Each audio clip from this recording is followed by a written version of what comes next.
Is this it? This is it! We've been holding power you make for 30 years. But here's the real question. How much torque are you making? Because every single ACT clutch is rated by the torque produced at the crank. That's all your clutch cares about. Your power, your performance, your success. Unrivaled precision, power, and durability.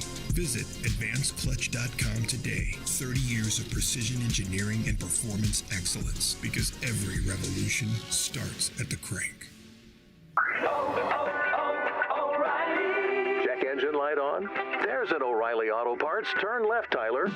Take the guesswork out of your check engine light with O'Reilly Veriscan. It's free and provides a report with solutions based on over 650 million vehicle scans verified by ASE certified master technicians. And if you don't want to do the repair yourself, we can recommend a shop for you.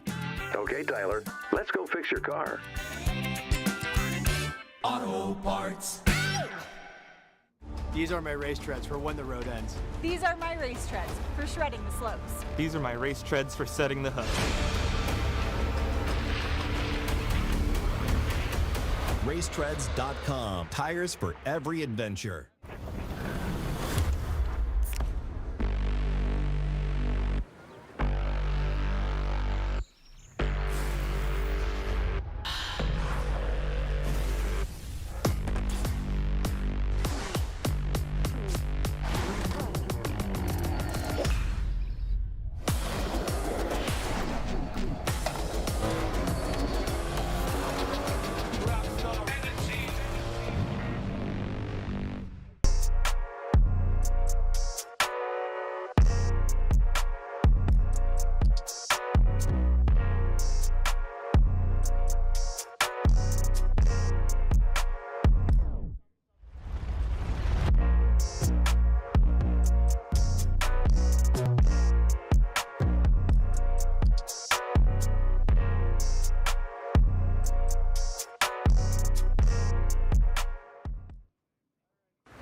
Welcome to New Jersey. This is the gauntlet. The Crazy Eight is about to go down. Ryan Turk, he wants this. Right out of the gate, look at him pulling that front left wheel up. Frederick Oswald bathing in the smoke. Everything felt awesome. Forsberg initiates transit. Oh, Robbins goes hard into him, but Forsberg stays in it. Shanahan and Freddie. They bang doors, they bang back wheel. Whoa, buddy. Amanda Sorensen's doing it on her own. He's gonna try to bang the door of the three-time champion. Forsberg giving chase. A little fire. We're giving it our best, and yeah, delighted to be in the finals. Finals are here. Send it! Your winner here at E-Town is James Dean, your points leader, gets the win.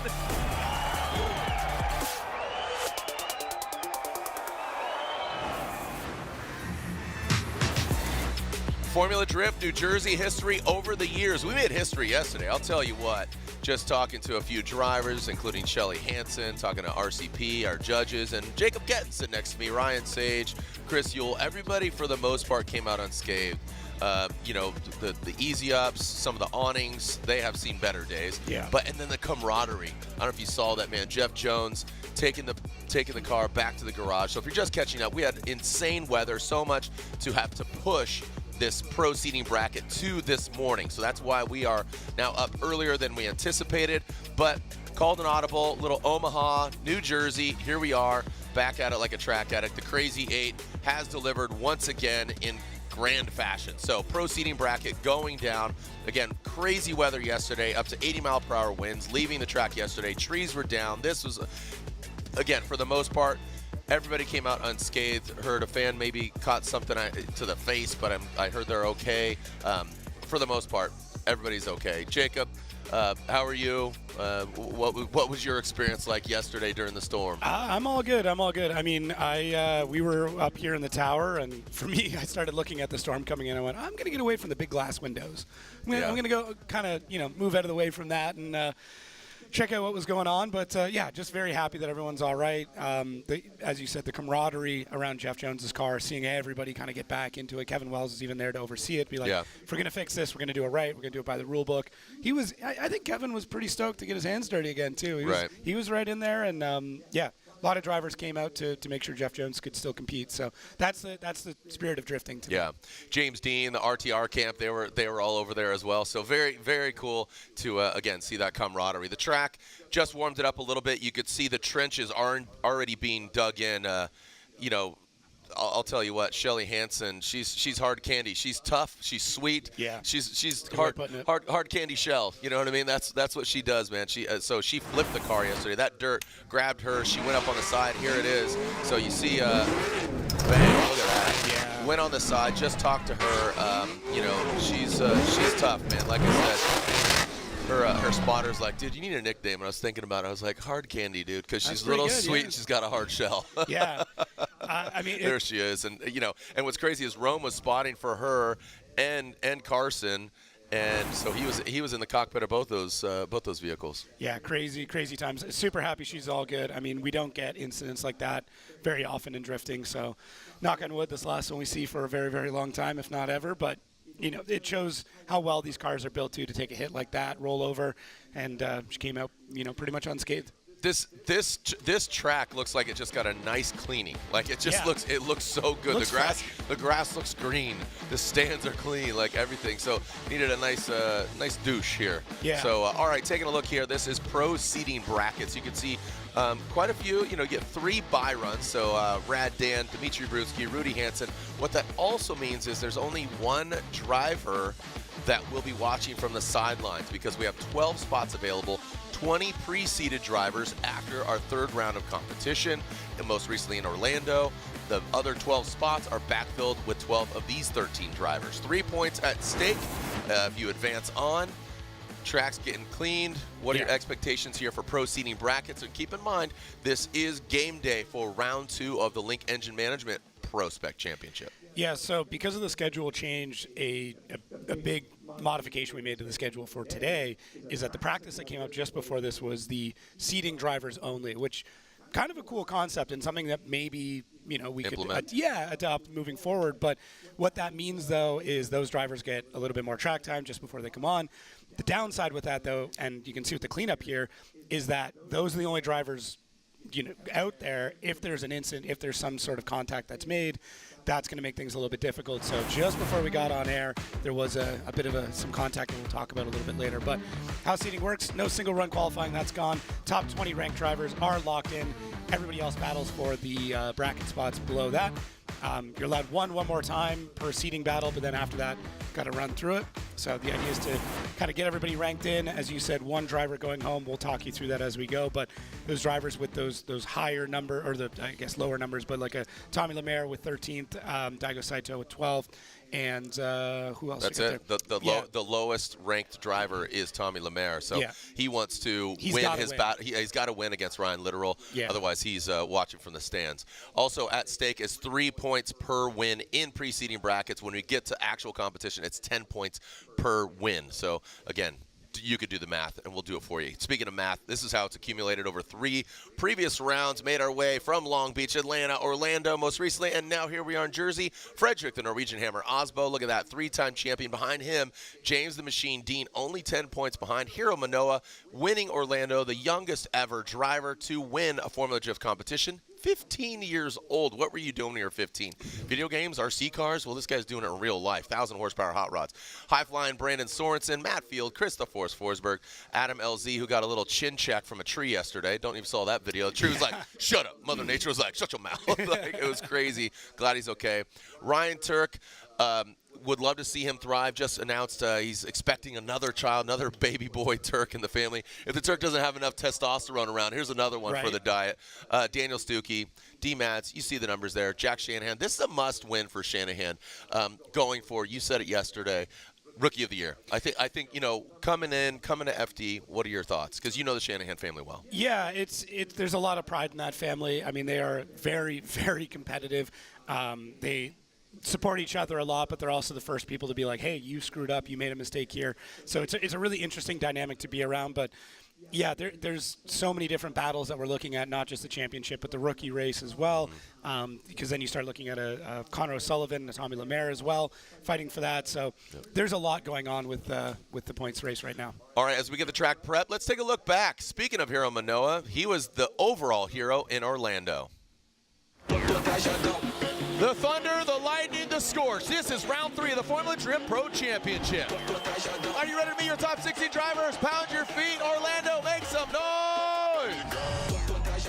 This gentleman's in 9th grade, coming all the way from Japan in Juku Racing, GT Radio, the youngest ever to podium.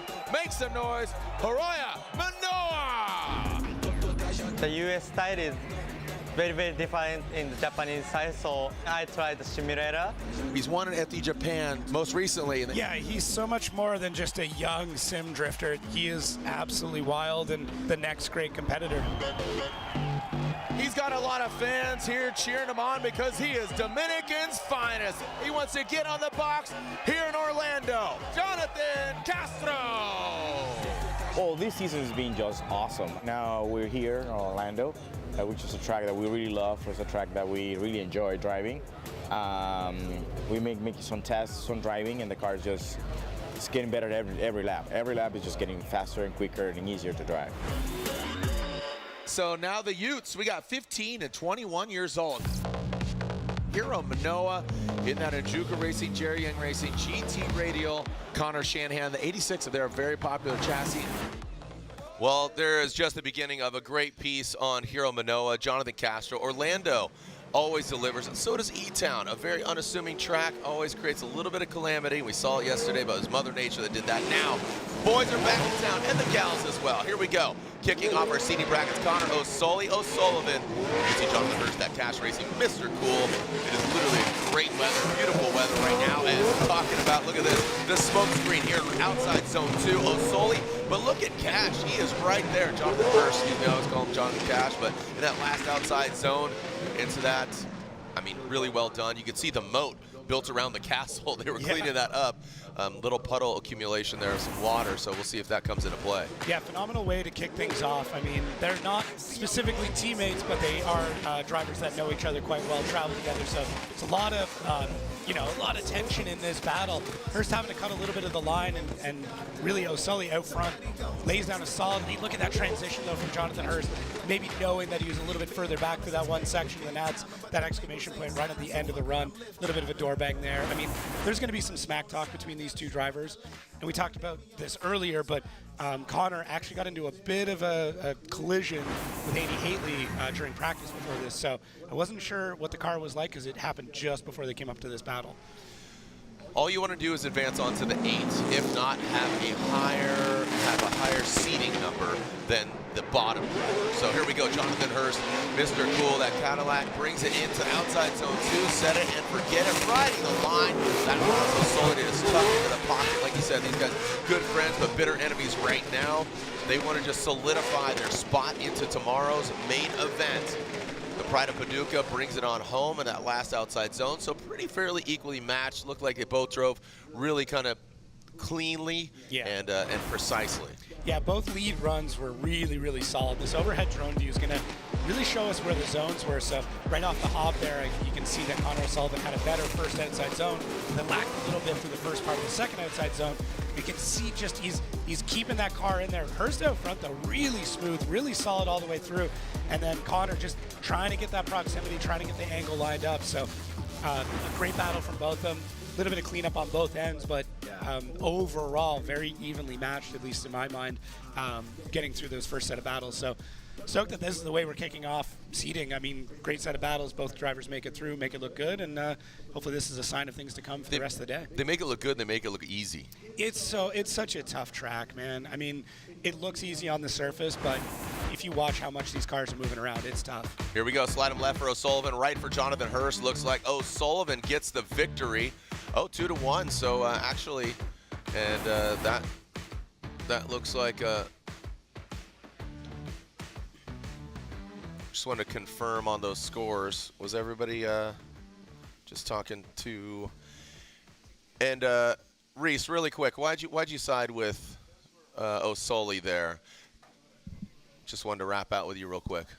Yeah, I was just watching the battle. I just feel like O'Sully did a really, as you said through the program, you were saying that they had a really good lead runs. They both had really good lead runs. I feel like O'Sully was able to have a better chase. Okay. And when we put that all together, I ended up going with leaning the win to Sully. I thought Hurst risked a little bit more. I don't know. That at my glance, it's like on his lead run, right. I felt like he risked one. But again, O'Sully was tidier. It did seem cleaner aesthetically. But just some good insight. Yeah. I appreciate it. Thank you. All right, let's go to our next battle here. And so it'll be Dan Burkett versus Connor O'Sullivan. Then we got now on deck Ryan Littoral and Tommy Lemaire. TLO, you talk about that Rookie of the Year. And Shanahan and Tommy Lemaire, who else is running for Connor O'Sullivan as well. Connor O'Sullivan, thank you. Yeah. So both those guys making the jump from Pro Spec, and Shanahan jumping over the line. Here we go, Ryan Littoral on that Sunoco, the 909 S15, brings it in, taps that bumper, shreds the bumper in the face of the Corvette. The XPS vet now in that second outside zone. Littoral puts it right in the crease, big maxing out the angle, getting to the mud. Throws it out there, and it looked like Tommy was trying to save it. Ryan just digs a little too deep, literally into the mud. Beautiful looking car, shreds the bumper, shreds that taillight. Tommy Lemaire, is that damage there, or is that new? Yeah, not sure. I mean, we saw some damage on the back of Ryan Littoral. Obviously, there was a bit of a contact there, and one of those S15 taillights hanging out. But initiation looks good. Apex apexes into that corner a little bit, causing him to come out a little bit earlier. One tire in, and then through this section, you can see. Oh yeah, so that was definitely a tough one. I mean, Ryan Littoral's car was bouncing around a little bit, and as you get that bouncing, you're not making contact with the track the proper way, and then it starts to push him out a little bit wider as the car starts to float out even further soon. Once he comes through this section, you'll see it and see how much that car jumps. That pushes him wide, almost over rotates, and Tommy able to get the car checked up. It did nowhere to go. Yeah, it did look like he made a bit more contact at that point. So, not sure if we'll end up getting those cars looked at as that beautiful rear bumper getting carried over back into the center section of the track. Well, if you're tuning in for Formula Drift the entirety of this weekend or just right now, why don't you go ahead and place your bets, and you can bet and win on your favorite FD drivers or who you think statistically is going to get the victory. So make sure you place your bets, nxtbets.com, and be sure to check it out. So there it is, taking a look. Yeah. And let's get a vacuum out there. Yeah, so we talked about how this track, simple in form but difficult in complexity. But yeah, I mean, look at this, $20 bet pays off $36, $38. So. Oh, okay. So we're like even parlaying at this point, getting into head-to-heads. That's interesting.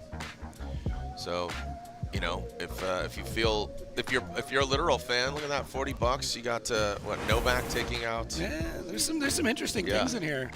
This is one of those, we can't play. Right. But, I mean, if you know drifting, if you're really into this sport, there's some good spots. It's easy. Scan that code.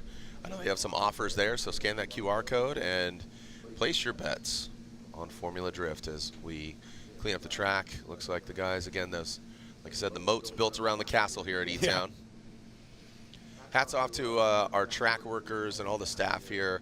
Thank you to our Formula Drift staff and our crew. Again, very, very thankful for them on just how everybody came together. Like I said, if you're just tuning in or if you didn't see social media, if you follow the series at all, there were some very sensational videos. Not great. They're at moments, let's just call it what it is, scary. Yeah, it was spooky. It was very, very scary. And when you're in it, you feel so minuscule. And that's what my buddy Jeremy and I were talking about leaving here. It's like, you have an ant in your hand and you flush it down a toilet and it's like, done, Yeah. And here we are in a rock going a million miles an hour, and all of a sudden it was like, oh, there's a threatening storm. Holy cow, batten down the hatches, and just insanity ensues. And like I said, for the most part, everybody is okay. Heard about a fan maybe, catching something, but there were different perspectives. The videos of, I saw Kinnan, who works for Dylan Hughes, and his video just showed the carnage of all the easy ups and all the shrapnel. I mean, even the Toyota activation, they have concert-style trellising that flew up with a concrete barrier. Odie had concrete barrier. One ended up on the trailer. One flung over like a slingshot on the other side of the wall. So just to show you the intensity of this and how minuscule you can be and just get flung like that. As you said, sudden. Like we saw the clouds coming in, we're looking at the radar, like, it looks like it's, we're going to get some bad rain. And then within a minute or two, you couldn't see out of these windows, and everything just started flying. So happy that everybody's okay. I just say that because here we are. Got a delay, a little bit of water on track, got the blower, got the track staff. All hands on deck on fixing cars, fixing the track, making sure we put on a great competition, which creates a good show and puts smiles on faces. At the end of the day, we're making sure that everybody's okay. Check on your mates, both mental, physical, and just overall, make sure everybody's okay. So, Jacob, glad you're okay, buddy. Yeah, you doing good? I'm all right. Good to hear. I'm all right. Got a little tick in my throat right now, so maybe make it a little more graphic. Yeah, I got a little. It's golden right now. Here we go. Tommy Lemaire, Ryan Literal coming down the pipe.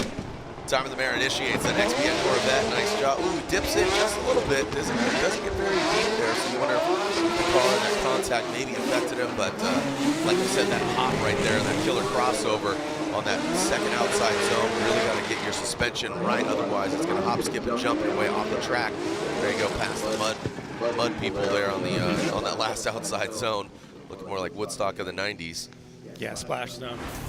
Yeah, Tommy, with the spin out that happened previously, Tommy just got to get around this track. We also want to use it to get the car dialed in. So a little bit shallow through a couple of these zones. Maybe the track's a little faster than what they were expecting. They got some good runs in practice, but ultimately just pretty quick throughout most of this run. And Ryan, literally, you can still see trying to get everything dialed with that car. The upside is the chances of him going home today are very, very slim with the 4th ranking overall. So, really he can play it a little bit safer here, but ultimately everybody's still fighting for those points, wanting those points, and a couple points might be the difference at the end of the season. Let's slide him left or right. Looks like right. Tommy Lemaire gets the victory. And this does not mean that Ryan Literal is out just yet. Ryan Literal currently sits in 4th, so that is promising, and he will get locked in. He will get locked in because he does better Jonathan Hurst. Right. So, again, with only one driver, you just want to be the one driver, 12 spots available, 13 drivers in total, so one driver will be sitting out. But Ryan Literal, he'll make it in just given that he has the number 4 draw. And really for this battle coming up, Daigo Saito with the 12th ranking, he needs to win this to stay in at this point, because he basically, we'll talk you through as we go. Crazy to think that, a Formula Drift champion, a D1 champion, arguably one of the best drifters in the world, making his re-entry into Formula Drift. He's going against it, and here he is in seeding brackets. I would just equate that to just finding the right secret sauce and the marriage of man and machine. Yeah, it's a lot. It's different. It's a different platform, different engine package to what he's kind of used to. But Daigo, he's driven so many different cars over the years. Once he gets things figured out, though, oh man, look out. Andy Haley, he's figured this car out. Like you said, he just had some contact with Osoli right before we kicked things off here, so hopefully he worked it out. Daigo Saito gets checked up a little bit. He was getting aggressive. Andy Haley now transitions that second outside zone. The Evil AutoWorks BMW now wraps around that inside clip, both of them. Look at Daigo. I feel like he's surging there. And and that's where Andy went off before. Daigo Saito jumps up. Haley goes off and impedes on Daigo. And that's where Andy went off earlier in practice, right before we started seeding brackets. So just pushing a little bit too hard, has not figured out. So whatever sorcery Andy Haley needs to do, he needs to perform that in order to just get it dialed in. And again, Andy Haley has that number 5 draw. Even if he loses, he will be in, given that Jonathan Hurst is currently sitting in 9th, and he is the most recent unfortunate losing battle. Yeah, Andy did get into that contact before, so you always wonder if there's any damage or anything strange going on with the car. Seems like the car is just a little bit slower, maybe just not as much grip dialed into it, and a little bit floaty. And Daigo kind of holding back the car, trying to find the right time, and then right through here. So the question's going to end up being, did Andy go off independently, and then that's what caused the collision, or did Daigo get into the side of Andy? Now, the other part too is you should still be accelerating. So looks like the contact was after Andy was already off track. At least from that perspective, we're gonna have to look at a few different angles here just to really make sure that's the case. Because especially here with it being that flat track, the lower camera angles give you a really cool perspective on what the car is doing in one way, but the overall is going to give you everything for the line. It's the truth serum, baby. Yeah. So we'll see here. The big thing we're looking for is when did Andy go off track, and then what happened with Daigo as we get into our second outside zone. Things look pretty good here for Andy. The car's looking fairly settled, comes out of the zone nicely, lines it up for the inside clip. They are looking for the trailing wheel, so the front trailing wheel to be in the middle of that box, and then there was contact. Yeah, so that's what I was saying. But was he already going off? That's the conundrum. I think Andy had one wheel off based on that view. It looks like he's got one wheel off there. So he's already dragging wheel. Right. And then Daigo gets into the side. And because you get that wheel off, you're going to slow the car down a lot. You're putting basically an anchor in the mud. Right.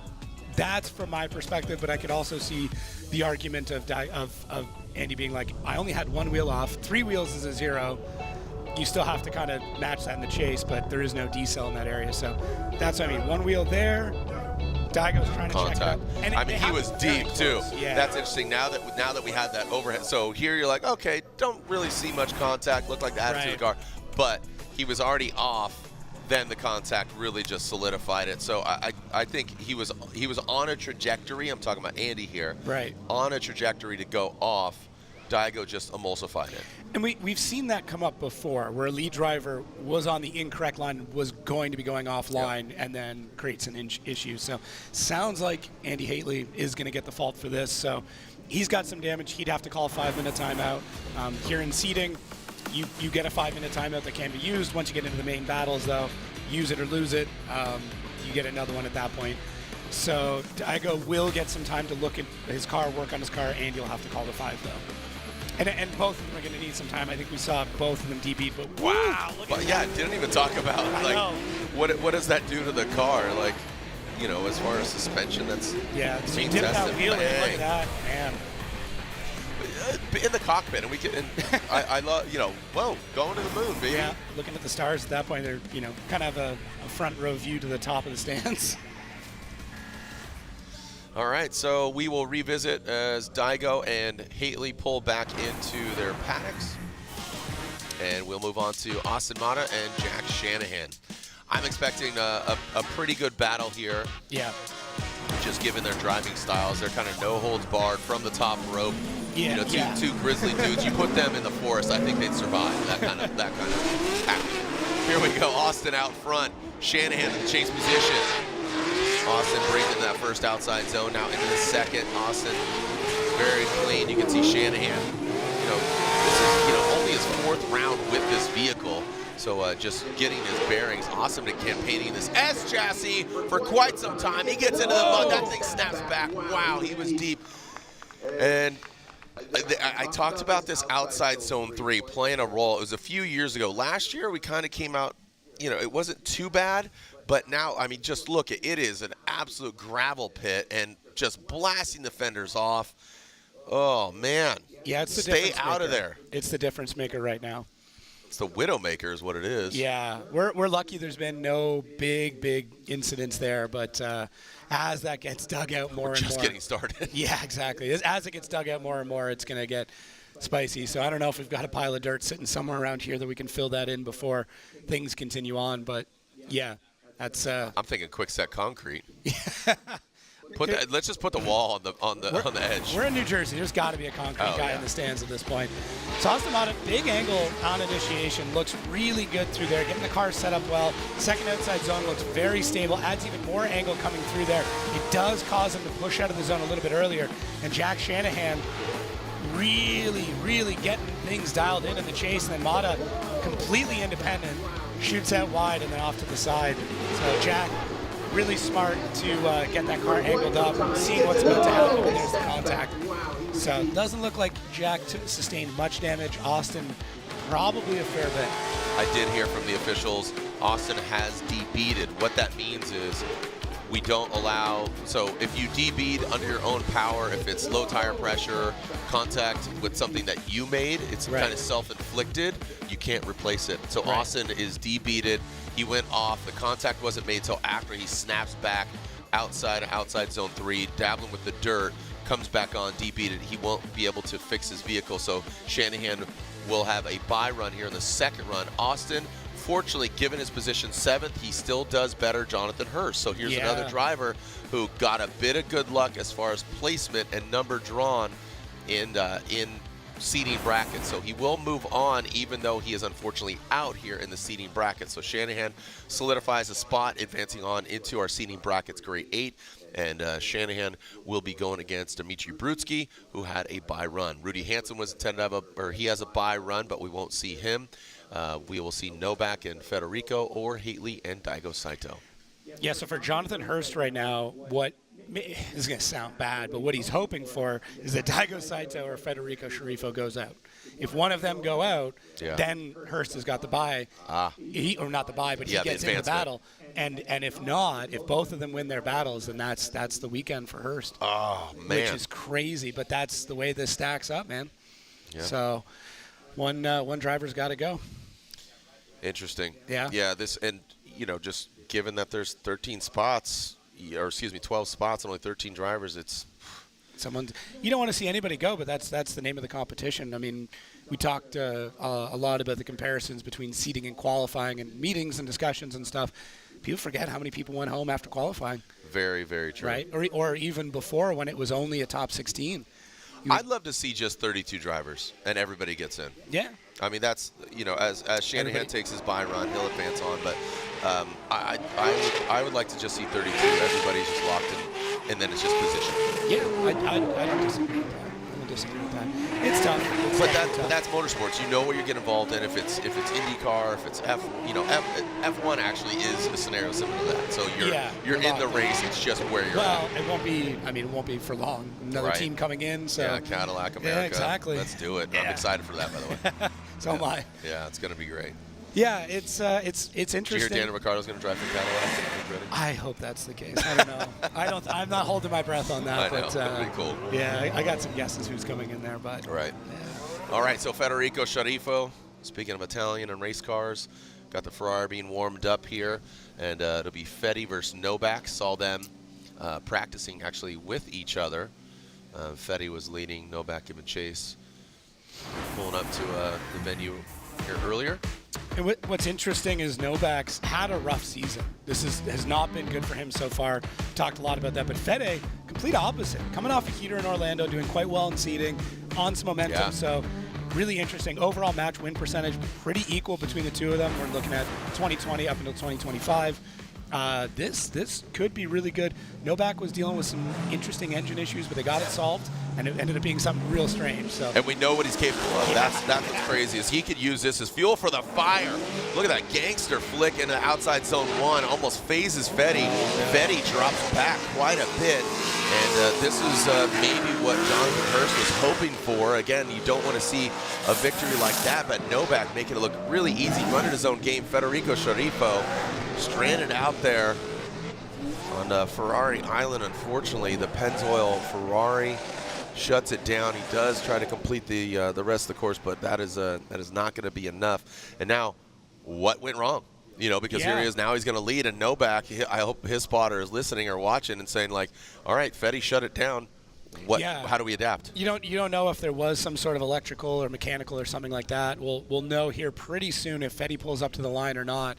If he goes back to the pits, then we know they're calling their 5, and there's something he's got to look into. But it looks like Fetty's at least lining up. Now, he may still just be asking about it.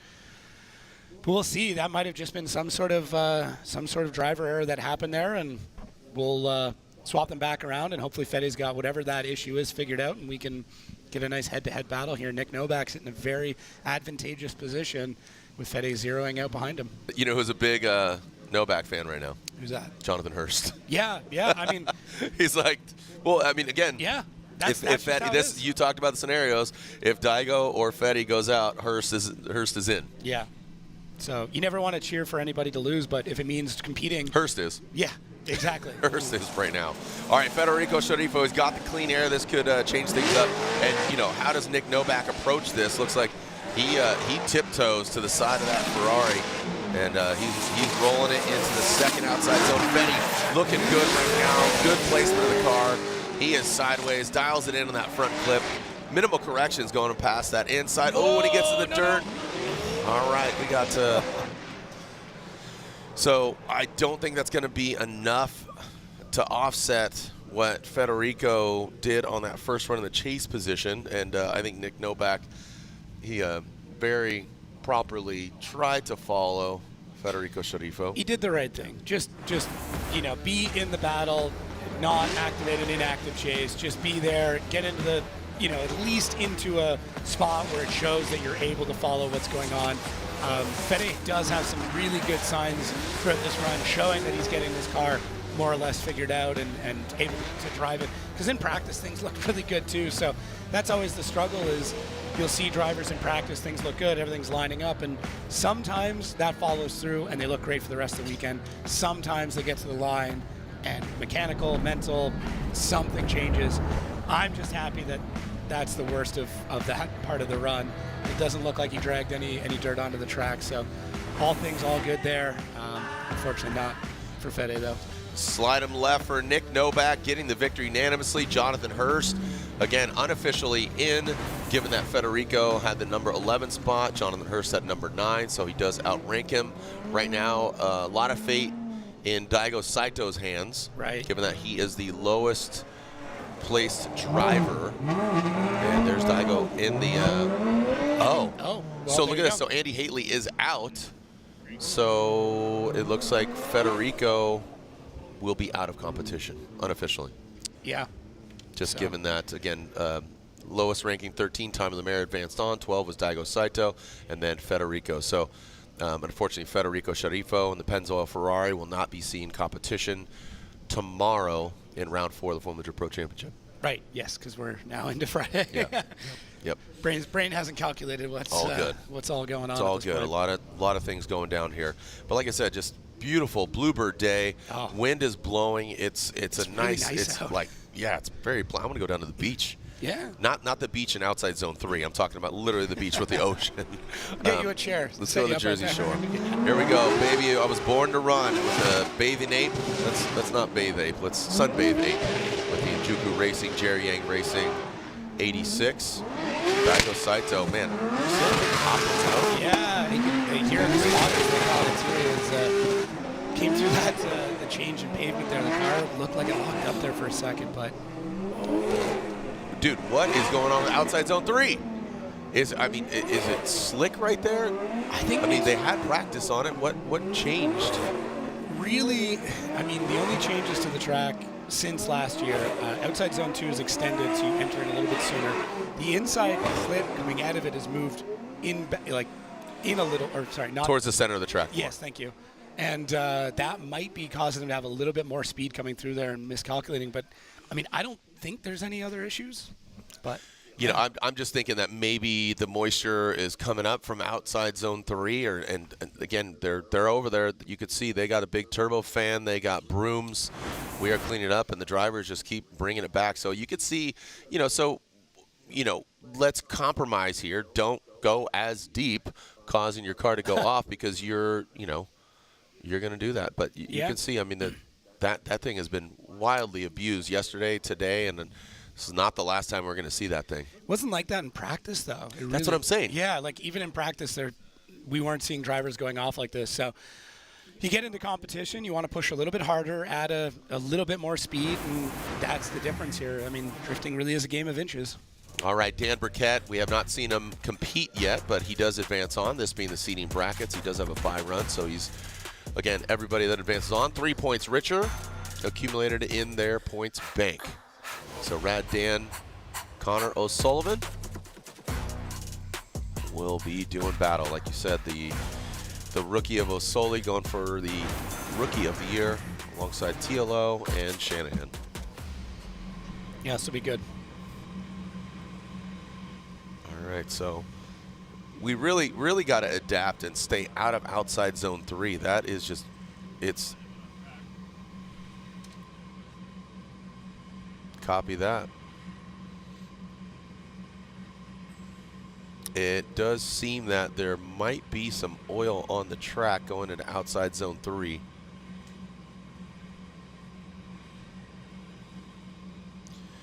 So taking a look here again, as much mud and water you can clear off the track, it very well, yeah, it looks like. And that, Wow. oh boy. Oh, wow, okay. Yeah, and I mean, nobody caught that. Didn't know before Michael this Jackson point. was working a crew here. See that little dance move? Yeah, it was good. It was good. I think that's Ricky out there, busting a move.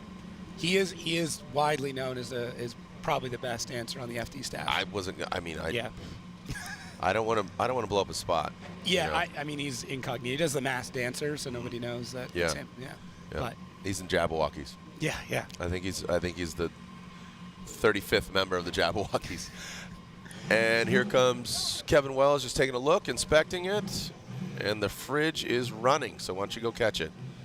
There we go. There's our absorbent going down. It might have been Federico Sharifo. You know, why did he shut it down and then he went through the entirety of the course? Yeah. Trying to take a look at where you know, who leaked on track. Yeah, tough to say. Very, very tough to say, but was it you, Crazy Larry? Thankfully, we got really great staff at doing this, and we're gonna see if we've got our person here that might have been leaking a little bit. So. And you can see, again, Fetty, Nick Novak. I want to see what exactly went down. I'm not seeing anything. It's tough to say. Oh, look at that. There it is. Look at that. The line, yeah. Yep. You can see Novak. Right there. Yep. So, you know, it's not so much of who it was, not going to be deemed, but just wanted to see what happened there. So, yeah. So, all right, clean up here on aisle 3, going into outside zone 3. So that's why I said, like, what? We're, like, trying to solve this, like, clue. Was it, you know, was it Colonel Mustard in the library with a candlestick? Who was it? That's an old reference, and I just felt really old saying that, but that's okay. Still play that game. Do you? Yeah, Clue. Okay. Yeah. My wife loves that game. I played it recently. All right. Yeah. Well, Great game. It's fire up a game in between the break. We got a little bit of time, and so do you. So place your bets. Break out a game of Clue. We'll be back here at Formula Drift Pro Seating Brackets.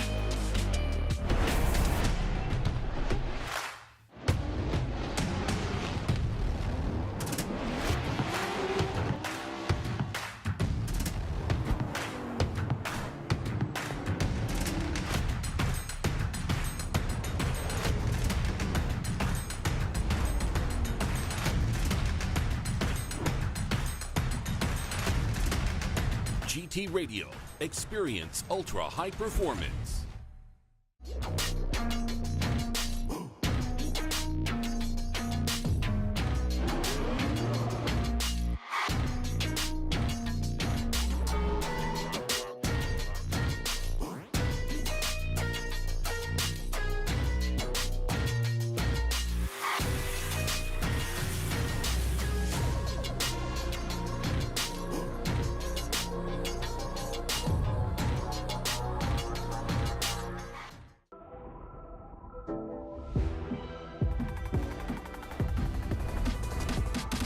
Get out there and have fun.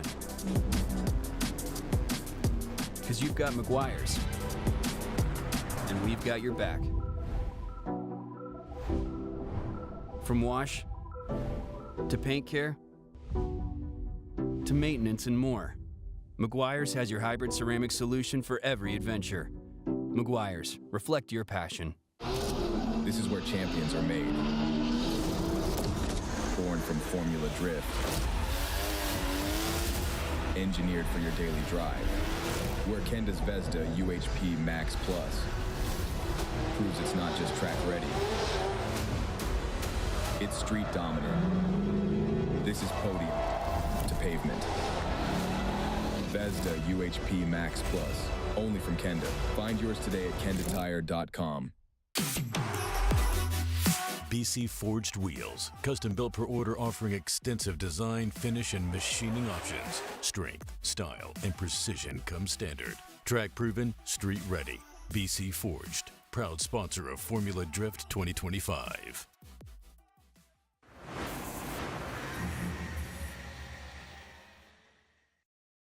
The Thunder, the Lightning, the Scorch. This is round 3 of the Formula Trip Pro Championship.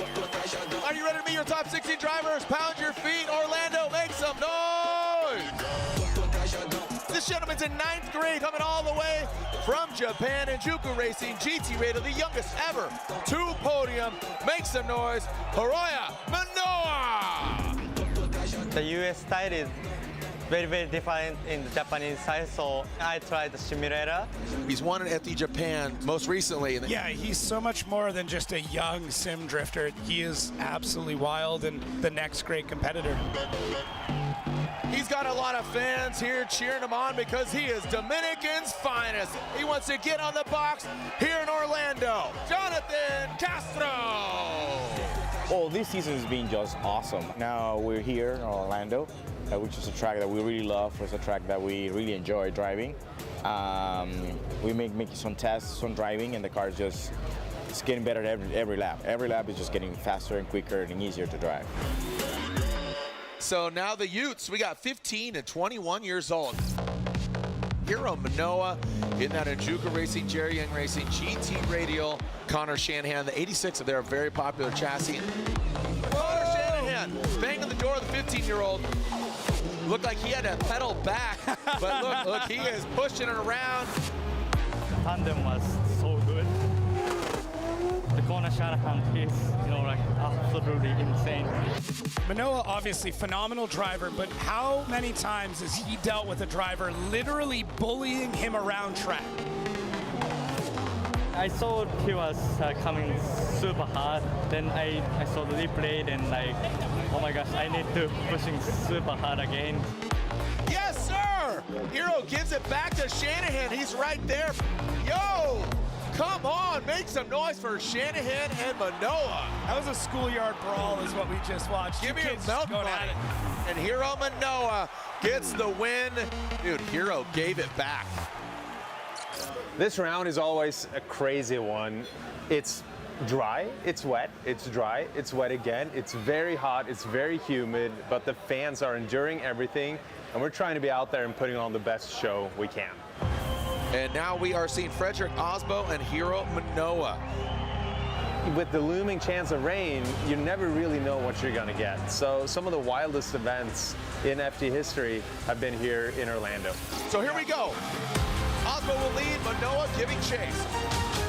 And now Frederick Osbo, big angle, he turns it up, man. He is not letting this 15-year-old bully him around at all. Transitioning to that second inside clip. Hiro drops back in. Well done by Hiro Manoa. Hiro against the 3-time champ. Flames are shooting at the backside of Frederick Osbo. The tire fire is on. What a run from both these drivers. This year is our first on the new Kenda tires, so we're collecting data with every track that we go to. Every lap you're out there, you're gambling a little bit.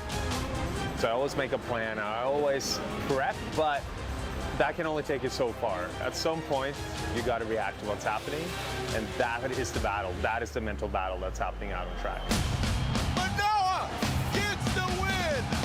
15 years old, takes out our points leader. That was, so good battle, and I have a good lead and good chase, and Osbo has also good lead and good chase. I'm so happy to get the win, and I cannot wait to drive in the Final 4, and this year I will get first place, Ichiban.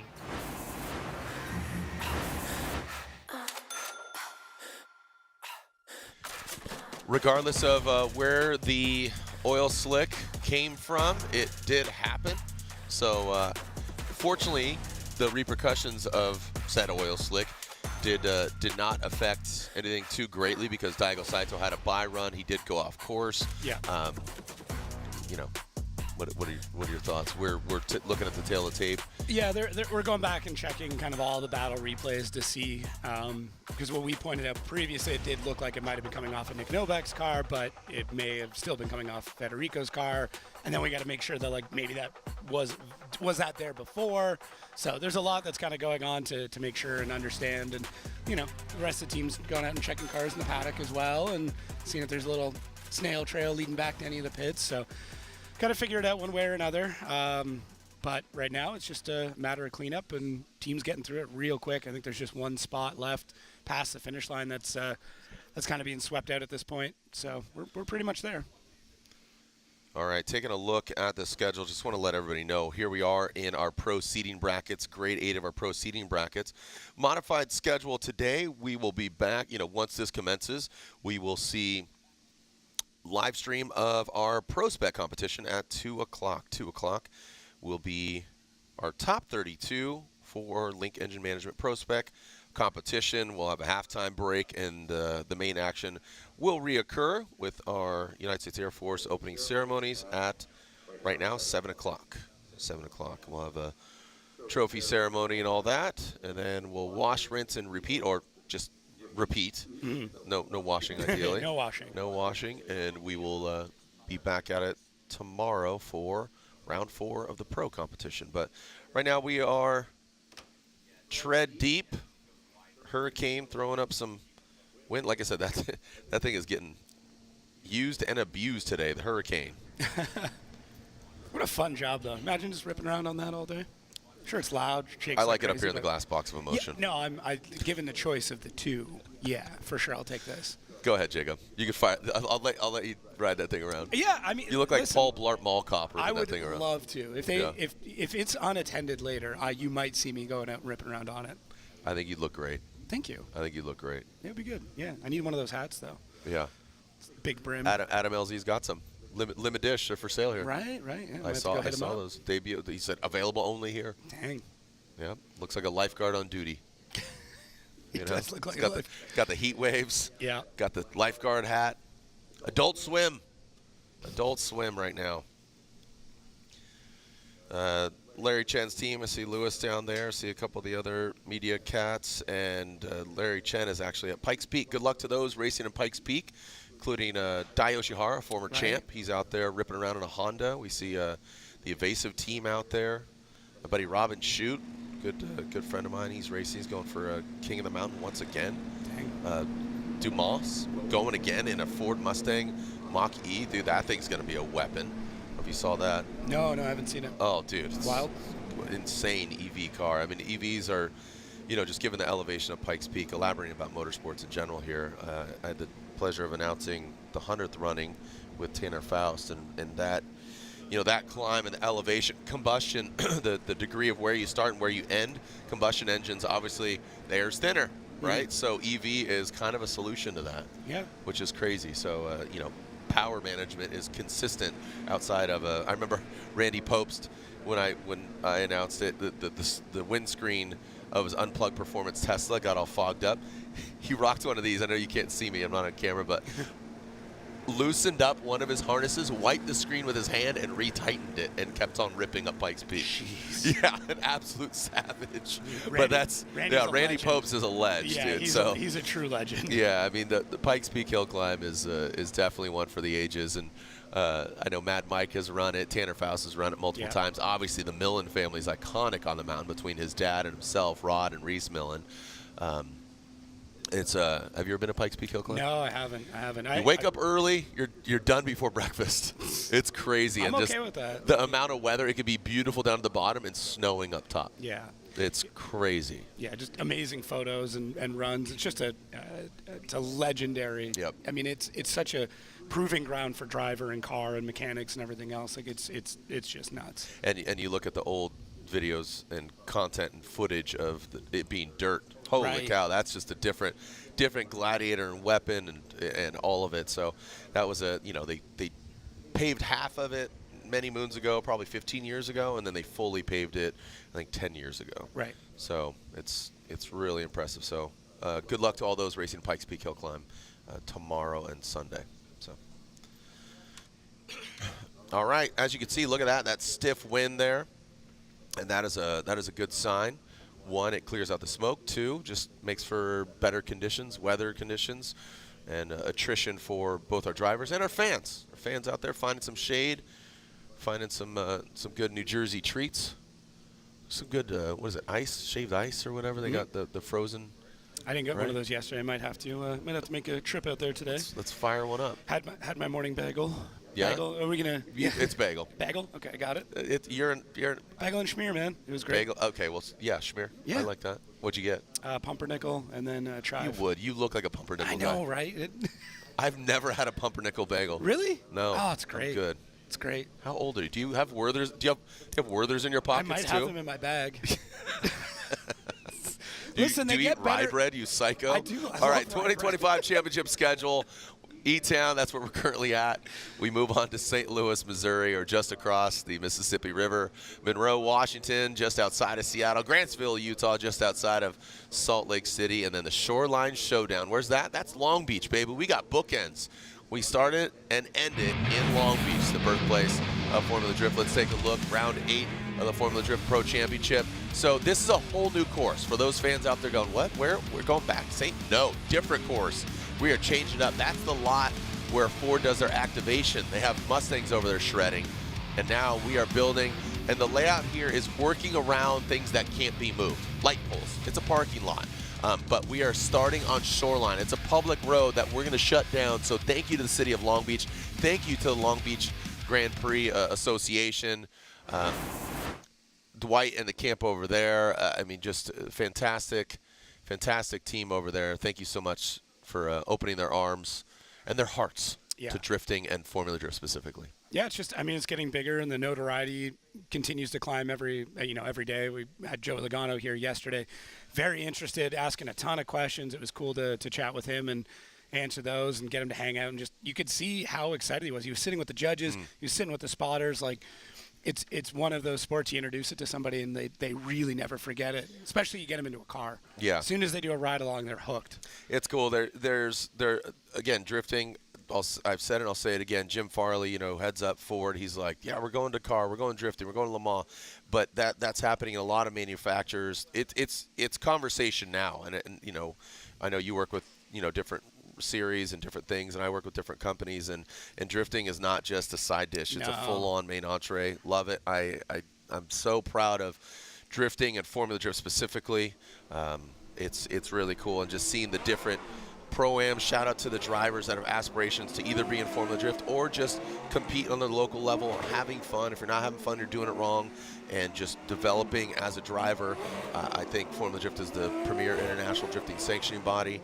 We have partners in different parts of the world and the globe, instituting different rules. So again, drifting has absolutely grown. So proud of it, and here we are at E-Town, which serendipitously is some would say the birthplace of drifting here on the East Coast. Yeah. And I would venture to say yes, that's I would true. agree. So here we are. Let's get back to the battles. As we had a little bit of cleanup there, a little oil slick on track, slow things down just a little bit. So getting in the heads of Dan Burkett and Osoli, we are looking at them, but they are locked and loaded. This is all about point accumulation now. 3 points per win. You can hear the basically the ching-ching, like obviously the cash register, cashing that money. We'll see if they can cash those points in. Dan Burkett, Osoli, our first battle of our seeding brackets, Grade 8. Ironically, the track of Grade 8 as well, but it gets a little dirty on the outside zone 3. Hopefully got all cleaned up, and we are ready to lick the stamp and send it. Dan Burkett, Osoli here, coming through the start chicane. No cones hit, no cones hurt. All right, that Mark IV Toyota Supra, great looking vehicle, backs it in, hits that wall, bounces back. Osoli tucks in the United States Army BMW in the outside zone 2, settle, set it and forget it. Right there, bouncing his way, hop, skip, and a jump. Little pogo ball for those that have a bad back now. You're old enough to remember. Into that last outside zone 3, there goes Dan Burkett, Rad Industries, boom. Looks like they got that grip. Yeah. Very, very different in contrast to what we saw from Daigo Saito going to the outside zone 3. So good run there by the Rad Industries Supra. Yeah, Rad Dan really coming out of the gate hot, gets that back bumper right onto the wall, initiates nice and early, and then starts to get locked into these zones. Outside zone 2 has been extended by about 15 feet, gets into there, and then Connor Sullivan in the chase, just not letting Rad Dan go anywhere without him next to him. Outside zone 3, as you said, got that locked in. Actually looks really grippy there. You can see Rad Dan hook up just a little bit through partway through. It's a good sign.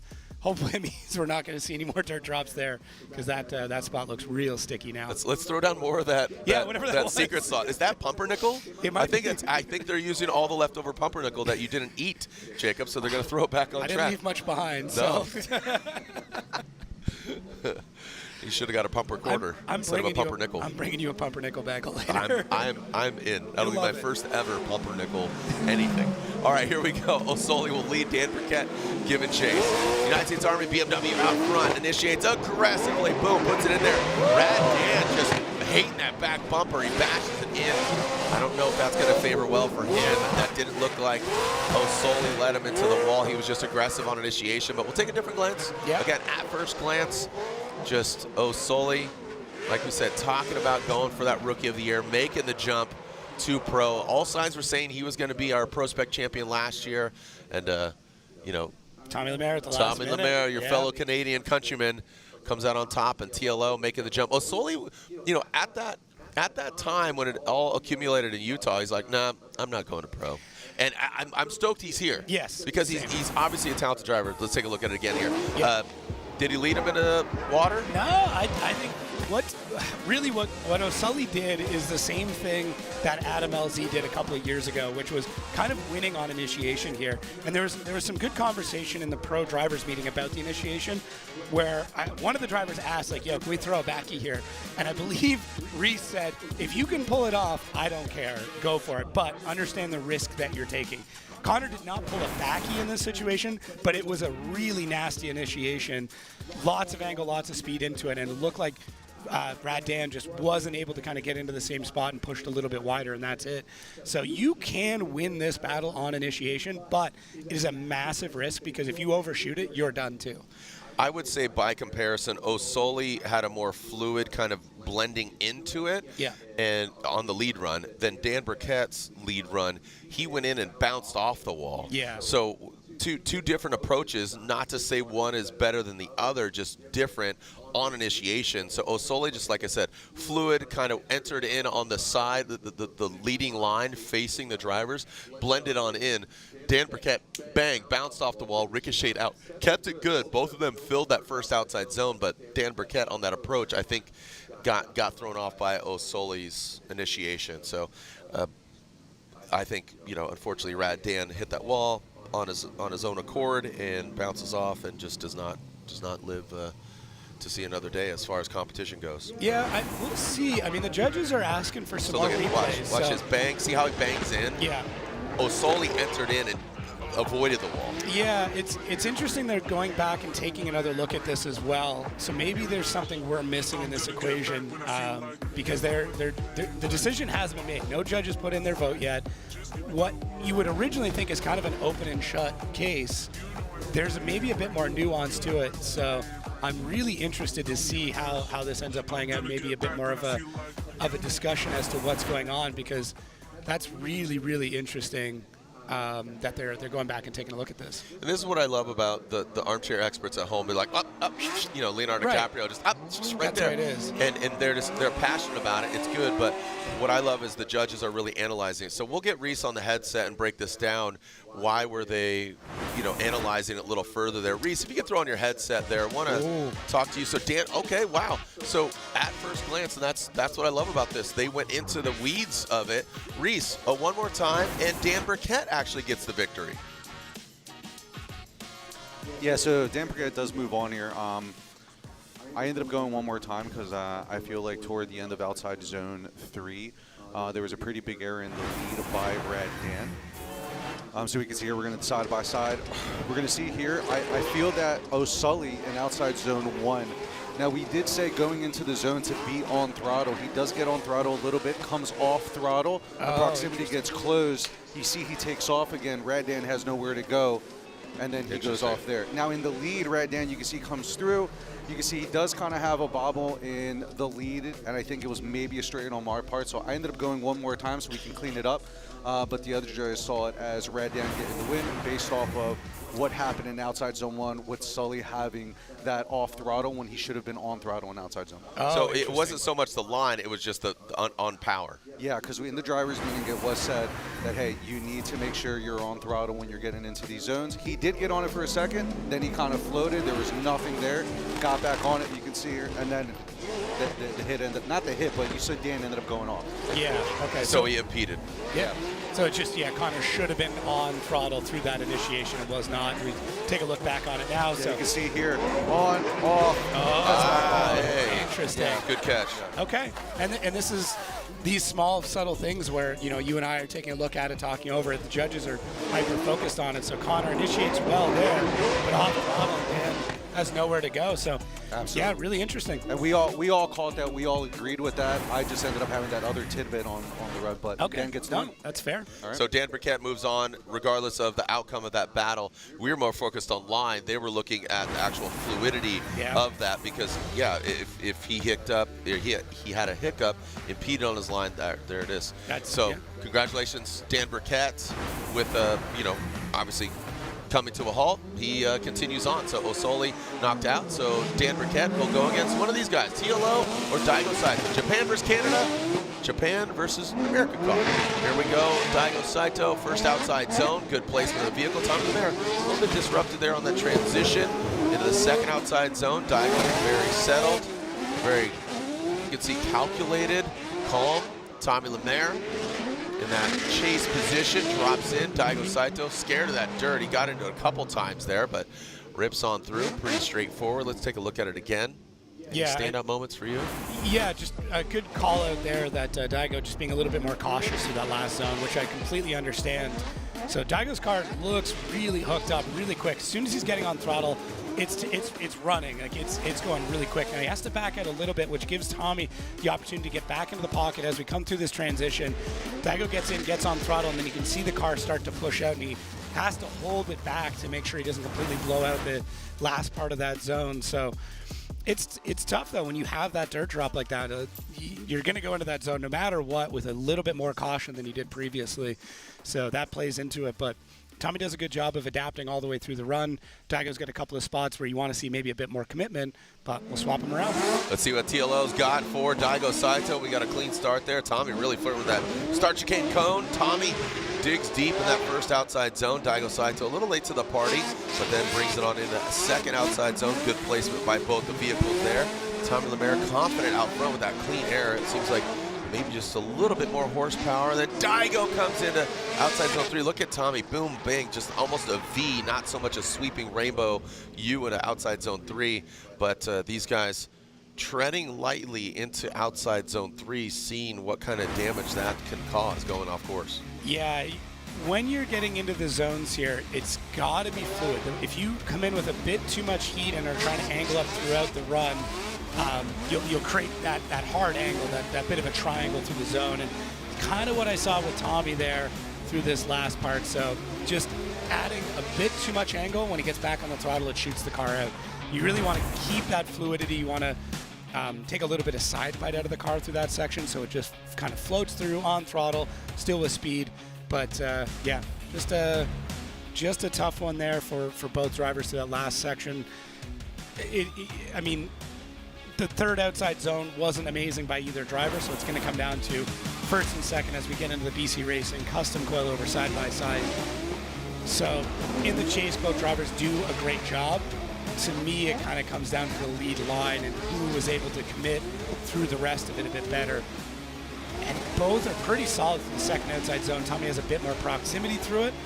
And then third outside zone, pretty similar, although Tommy gets out of that zone a little bit earlier. So I would say Daigo did have a bit better of a run in the lead through the third outside zone, but Tommy maybe having some more proximity in the chase through the rest of it. So pretty even match as we go through those. I don't know if it'll go one more time, but yeah, I mean, either way, even. And through this part, now that we're into it, it's those extra points. It's also that extra practice, maybe trying something a little bit different. Some crazy technology there. All I see are Daigo Saito's wheels. I don't even see a car. It's dad that jokes. camouflage. Dad yeah, jokes. That's good. Yeah. Speaking of dads, Brian Eggert, Reese, you're not a dad, but Vernon joining us here. Reese, Brian, and Vernon, thanks for joining us here once again. Brian and Reese, the entirety of the championship, and Vernon, half of it, split duties with Robin Ishida. Vern, welcome back, buddy. Thanks for joining us once again as Daigo and Tommy Lemaire wait for the verdicts. A lot of deliberation here on this battle. Justified, do you think? Yeah, justified. It just a few mistakes in a few areas, and it was kind of a back and forth when it comes to the chase. So a lot to look at. Just a lot to look at. Slide him left for Daigo, right for TLO. Japan versus Canada, and Daigo Saito gets a 1. Tommy gets 1, and one more time. Split decision. You guys are so totes adorbs. All right, so we're going 1 and a 2 and a 3 across the way. Reese, when are you going to bring me some Colombian treats, dude? Saturday? Tomorrow? Yeah, tomorrow Saturday. All right. I know we got a little thrown off by that rain. I know it fried your hard drive. I get it. Yeah. I'm not here Sunday. I'm going golfing with Jeff Stoneback. Shout out to Stoneback. Here we go. Dimitri Brudski, Jack Shanahan. This should be a fun one. Brudski knows this track probably better than anybody here. Yeah. Talking about this setup. This setup, the Gambler setup, E-Town. He's won here. His son knows it. I mean, the Brudski family, they're, talking about, who's the first family of drifting, right? The Brudskis, obviously the Manoa family, they've risen to the occasion. You gotta love it. Now it's like third, fourth generation now drifters. Yeah. I mean, Gucci and his pops were the OG. Yeah. Because Papa Goose drifted, and alongside Ken. So yeah, I don't know. It's a great conversation. What's that? What are you looking at? Who was it? Yeah, Rod drifted a RX-8 that Tony Angelo eventually bought. The Grenade RX-8. Wow, throwback. Scar. Dimitri Brudski, Shanahan, all BMW, and a fierce battle. Brudski drops in, no problem for him. Here comes Shanahan. Oh, that transition. You always talk about it. There it is once again. The Irish transition. Oh, man. That was so clean, so tidy. Look at that. Put a mint on his pillow like a service maid. In that last outside zone, Brudski rides that line, flirts with the dirt. Well done there.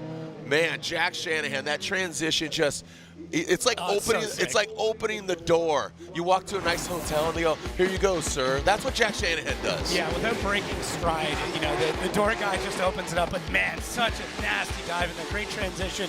I mean, even Connor's up here. He was pumped on it. Everybody's pumped on something like that. And then Jack really getting the proximity, but also getting the angle. Could have had a slightly better line. Oh, again, though. Just to be able to time that out, it is incredible. So cool, so good looking, and you always talk about it. That Irish, I told Jack in Orlando, I said, hey bud, I think you're going to do well at E-Town. Yeah. And I think this is kind of an Irish style course. It's flat, it's outside zones, it's flowy. Yeah. Nothing really crazy outside of the condition changes, the surface changes. So I think Jack can put down, over the boom right there. Sucks that back bumper up to the wall. Brudski, like I said, he knows this course. Look at Shanahan flirting with the edge of the course. Bro, relax. This is seating brackets. This isn't even competition. But this is good exercise. This is, him getting used to that muscle memory, getting it dialed in. Shanahan, a heater of a lead run. And Brudski, like I said, he knows this course. He's driven it probably more right next to Knapp. I would say, I would say Chris Knapp and Brian Knapp. But that was good. We got Brudski's son up here, and obviously we got Connor Shanahan watching his bro. Yeah, just a nasty run from both drivers, and Jack just absolutely piles it in there. And Brudski in the chase, second outside zone, does a bit better actually in the chase on line, but maybe not the proximity and angle. And then Brudski with a really good dive. It shows how differently you can tackle that transition, right, Jack? Really in tight, gets, nose to tail through those transitions, where Brudski pulls back a little bit further and then dives in at the end. So it's really cool how two very different driving styles can accomplish the exact same thing and still show such an incredible run. So shouts out to both these drivers. I mean, that's a nuts battle. Really, really good transitions throughout, really good chase throughout, and two different ways of doing that chase. Jack going for the angle and the proximity, whereas Brudski goes for the line and the angle, but less proximity. So you do need all three. It's not one is better than the other. So, look at this, side by side. This is a good one. And this is such a great way to show how two different drivers tackle this course. Both in the lead and in the chase, and you can really tell here the difference between those chases, although once you get into the second half of the second outside zone, it's almost identical. And then those transitions, Jack's got so much more proximity, and then Dimitri times it out a little bit later, but then dives in. So Dimitri gains that proximity through that section, but that is a nasty set of battles. Look at, both of them talking about it, pumped. Yeah. It's good to see. They both talk a mile a minute, so I don't know how either could get in a word edgewise here. And then they're both Take a look watching at it again. together. Look at it. That's so cool. This is great. And what's good about this is they know they're in tomorrow's show, so they're. Yeah. Can we get subtitles? Yeah, this is exactly what it is. So I dropped in right here. This is where I owned you. Yeah. Yeah. Hold my pocket. The doorman. I opened the door for you, and then yeah. All right. Well. It's good. It's good. It's going to be really close. Is that all you got? Is that all you got from me, buddy? Yeah. Good sportsmanship there. Shanahan and Brutsky, like I said, Dimitri's son up spotting for him. Got Connor, his bro, cheering on Jack. And look at this, Jack Shanahan gets it done and 2-1. So it looks like Vernon, congratulations to Jack Shanahan. That's got to be a confidence booster. Driving against a driver who really knows this track. That was fun. It was really fun. Like I said, I think this track is going to suit Jack Shanahan really, really well. Yeah, agreed. Very, very much agreed. It's an Irish style track in a lot of ways with the big zones, good transition, a little bit of a bumpy track too. Yeah.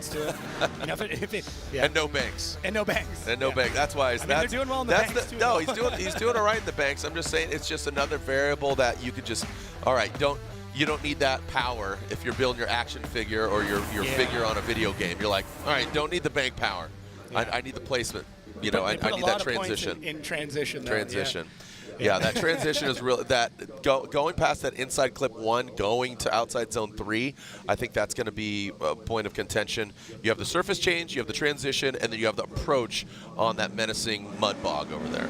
Rudy Hansen, Nick Novak. Hansen and Novak. Hansen will lead. And Novak chasing him down. So Team Hansen slides into that first outside zone. Now ripping into the second. Novak a little delayed on the transition in, but gets into that pocket. Mimics the angle there. That's what I was talking about, the transition past the inside clip. Nudges it out of the way, shoots it in, and looks like a hand sticking out, but that is a trim piece coming off of his front A-pillar. Unfortunately stayed on. Might have to rip that thing off, but yeah. He'll be chasing regardless. Yeah, he'll be chasing this one. Both drivers, really solid here, making it look smooth. I love the way that Nick is able to, once again, great transition there again. But Nick able to get the proximity, then falls back into the line, then gets the angle lined up, like really going for all 3 points in the chase there. Rudy a little bit tight to that inside clip, and then Nick kind of mistimes it. I feel like some of it through there, but Rudy's third outside zone looks solid. One of the best third outside zones we've seen so far. Just able to get in there, settles the car in really quick, and pushes through. So good job there from Rudy in the lead. Nick, I'm expecting to come out of the gate real hot here, though. You think? Yeah, I think he really wants to push the pace on this and gain a lot of speed and get some separation. Yeah, having the clean air, this is really good practice for him to get dialed because he is in tomorrow's main event. So as you can see, just rips on in the Kenda tires, grabbing that traction, going to the second outside zone. Hansen's struggling to just get back to that pocket, and Novak really maxing out the angle there into this last outside zone, and Novak brings it in, keeps it off the wall. Hansen, we got nose to nose, and explodes that front bumper. I think it was a little more dramatic than it actually was. A lot of fiberglass, a lot of shards there. This is, unfortunate, but hopefully it's just cosmetic. I think it might be. Yeah. It looks kind of nasty, but it was right near the end. When you get that front wheel contact, though, it's really difficult for both drivers just because the steering wheel is going to get ripped out of your hand. Best case, you don't have any major damage. Worst case, you're into subframes. So we'll see. Nick Novak giving the thumbs up there, so that's always a good sign. So let's see. Nick Novak out of the gate, nice and quick, gets into that first outside zone. Good speed coming through there. Rudy deciding to cut a little bit of line just to get back into the show, and then starts to fall into place. Nick Novak, good wheel speed throughout that, very consistent all the way. Can see the way the smoke pouring out, just very smooth flow. And then right through there, just a last-second dive from Rudy, who's tight on the inside. Then you get that front wheel contact, and that's really what creates a lot of the spin out. Seeing Nick just on throttle throughout, but that front boot, that's what created the issue there. And causes the spin out on the end of the run. Rudy already outside of the car. I don't know what words or anything was exchanged between Hansen and Novak, I assume. Good time to look at the momentum zones. Those, you can see those red bands across the track. What are the judges expecting? You know, we are in the drivers' meeting, and we are airing those. We are recording them, airing them. But what were some standout moments or things that they spoke about that you should share with the fans? Yeah, with the decel zones, you are decelling after transition. So, you know, you're going to get a bit of a decel on initiation and then decels after transitions. Nick Novak does get the win here, so advancing on. Novak, good, clean. I think Hansen was a little too aggressive on the outside zone 3, but and you called it. Very, very well done by him. So now we're into our one more time here with TLO and Daigo Saito. Really, really heads-up battle from both of them, getting aggressive, good speed. So we'll see who is able to dial in a little bit more, I guess, precision in this next run, and that to me is who's going to end up taking it. We know that both these guys can drive really well, both of them in new cars, trying to get all the nuances dialed in. So if one of them can get the precision part of this, the nitty gritty kind of locked in, that's who's going to take this battle. Yeah, it's you really got to, like I said, with it being such a flat, unassuming track, you got to be dynamic here.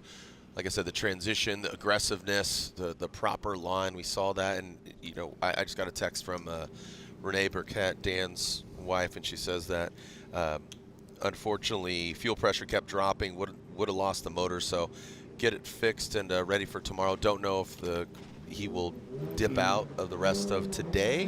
Don't know, but right now we're looking at the one more time of TLO and Daigo Saito. So Dan Burkett intended to go against one of these drivers after a one more time. Both these guys locked and loaded, and tapping that wall goes Daigo Saito into the second outside zone. Tommy Lemaire, you see, checks up.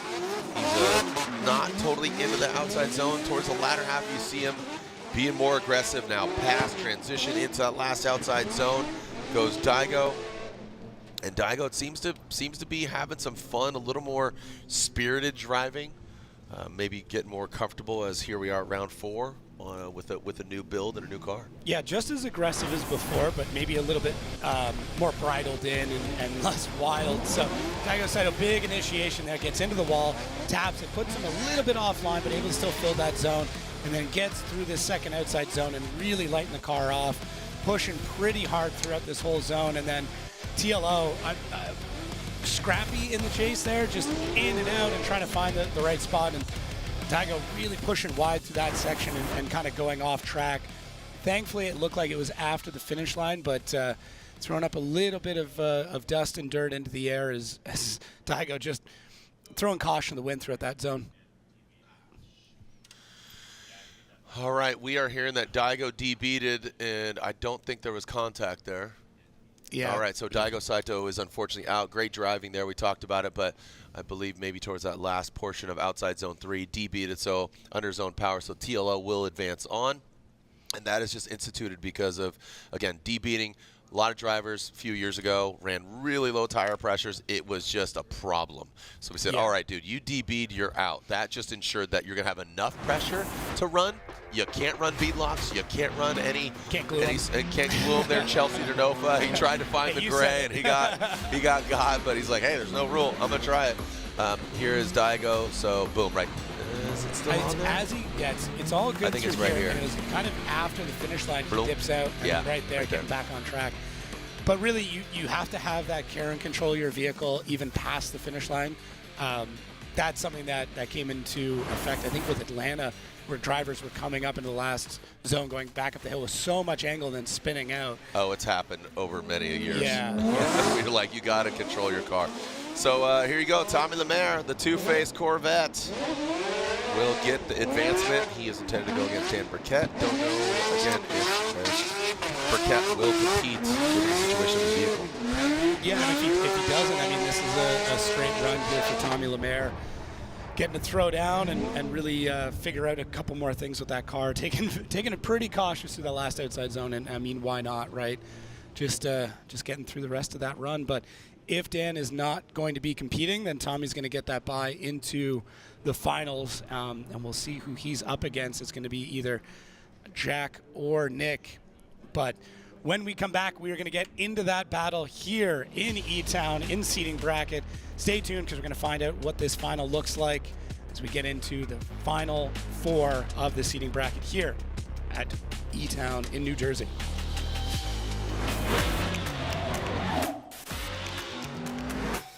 Drifting is not just a sport, it's culture, it's in our blood.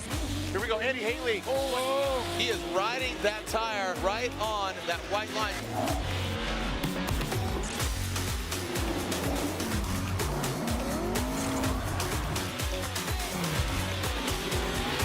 Tires are what we live and breathe in Formula D. We couldn't do this without them. There's a place no map will show you. A secret spot. A high-performance hideout for cars that crave chaos. New brakes? Check. Roll cage? Check. A spoiler so big it doubles as a picnic table? Oh, you bet. Every apex we nailed, every second we shaved, it's all knowledge that goes right back into your ride. Look like fun? It is. You in?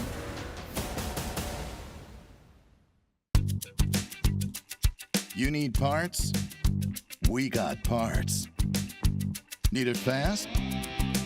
We got fast. No matter what you need, we have thousands of professional parts people doing their part to make sure you have it. Product availability. Just one part that makes O'Reilly stand apart. The professional parts people. O'Reilly Auto Parts.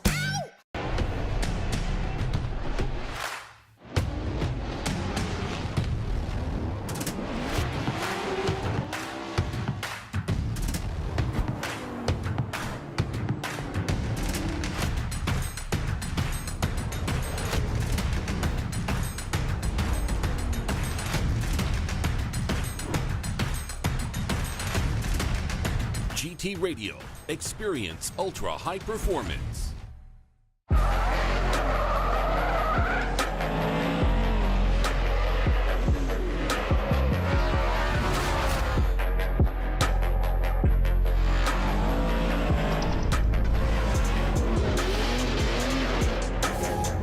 Love that car, baby.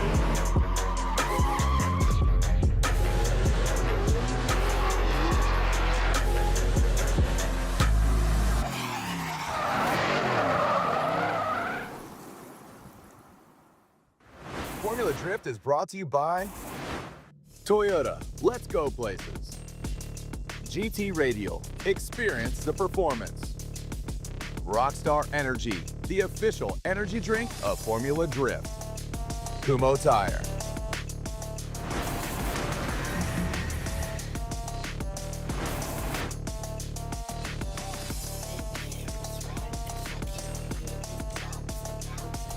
Welcome back to our pro seating brackets.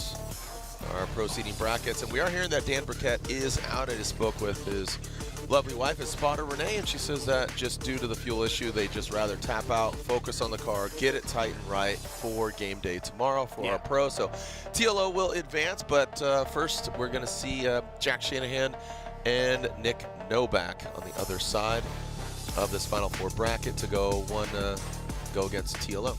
Yeah, I'm looking forward to this battle. I mean, they both have a lot to prove right now. Had a rough start to the season. You know, it becomes kind of an ego battle of like, you know, it's seeding, but like, hey, I want the points, especially once again getting into the Rookie of the Year for Jack, and just that momentum and proving like I belong here, deserve to be here. I really want to push for it. Nick's had a really rough start to the season. Jack has not had the start he wanted. So for both of them, there's a lot here. Well, from a business standpoint, you know, as you know, you open a business first, it's 3 years. First year, you lose money. Second year, all right, you're kind of growing, you get stability. Third year, ideally, you're making money. So if you apply that methodology to a drift program, you know, you got to kind of take your lumps, learn, educate yourself on what, how, why, and then progress on. So, you know, with Jack, we know he's no rookie by any means to the drifting world, and we know what Novak is capable of. He's won events, he's won Irwindale, He's dynamic driver. These two guys. This is a wrestling match that I'd pay money to see. This is the Greco-Roman battle. Screw it. Because it was Hurst and Shanahan first, and now it's Novak versus Shanahan. So does that mean Shanahan beat Hurst in a wrestling match? Is that what we're alluding to here? Yep. the Olympic Games now. Formula grappling. That's what we're doing. It was arm wrestling back in the day, and now it's just full-on grappling. Yeah. Yeah. I know you teased it. You expect a outer zone with Tony Angelo. Yeah. Speaking of arm wrestling. Yeah, we brought that up. I sure would hope so. Yeah. I mean, dude, you asked me for stories, and there's just too many. I know. And some I can't tell. Just I'd rather I don't know. There's a lot. There's so many. It was really good. Again, Tony moved in with. I told you the one. Tony lived with my wife and I right when we got married. Yeah. So I've known that dude a long time. Excited. Everybody's got a story, man, and here we are to tell it. Nick Novak, Jack Shanahan. Novak initiating Kenda Tires BMW. Coming into that first outside zone. Ooh, look at there it is. Jack drops into formation, but maybe just a little too hard. Has to come out of it. Novak a lot smoother there in the lead position. He's got the clean air. Shanahan does bounce back. He does revive.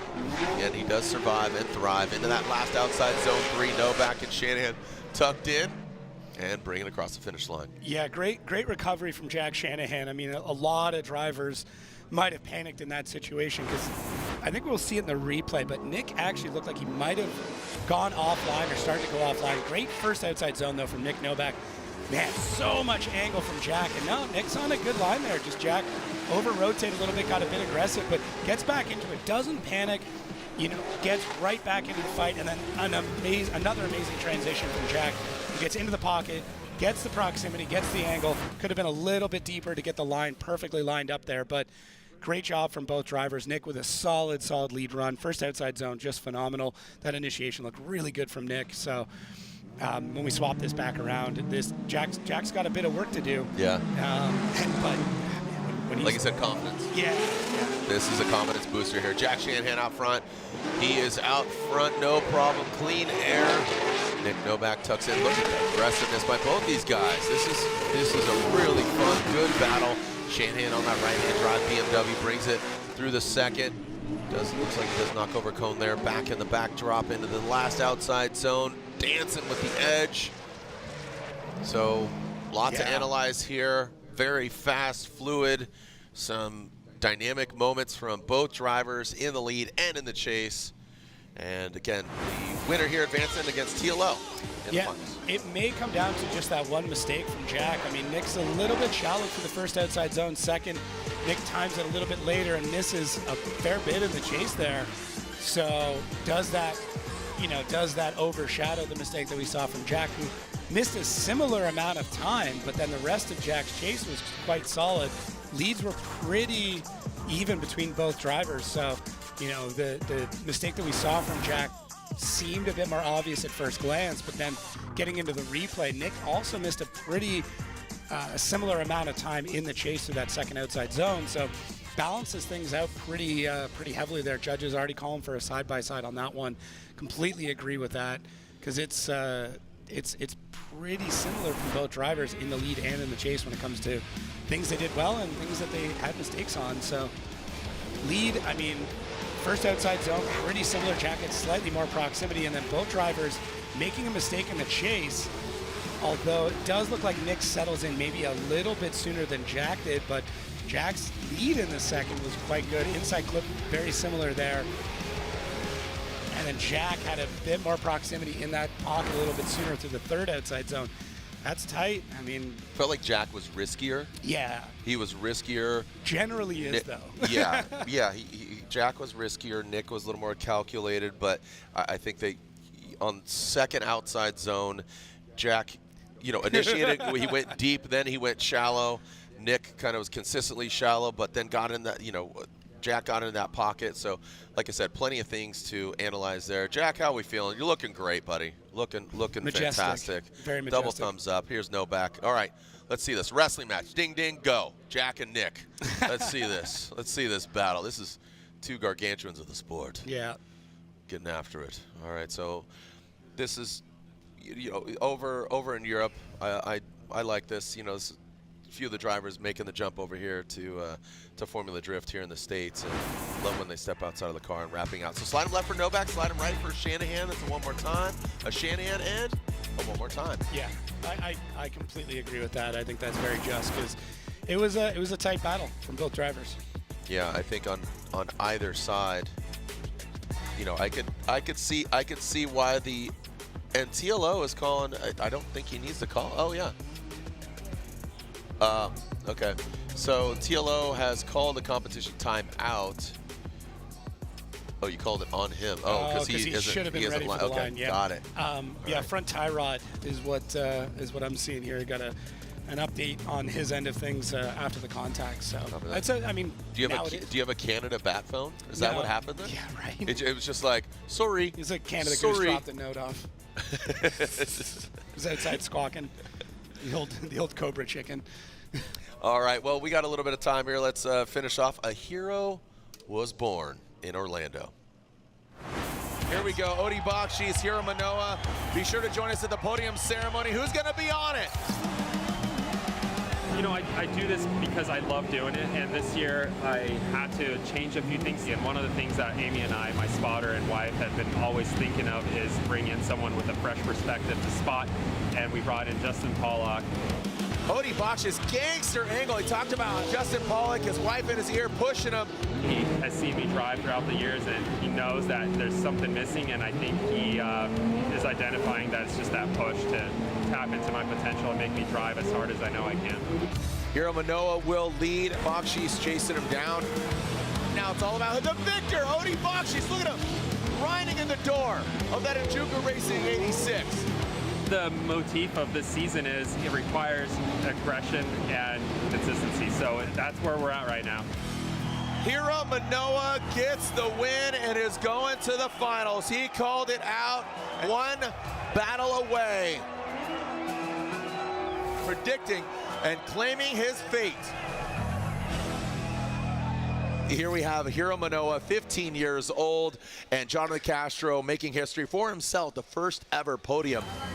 You know, Hiro said Ichiban #1, but Jonathan Castro's going to try to put a stop to that. Yeah, he's going numero uno, that's for sure. Right. Jonathan Castro, he is guaranteed at minimum second.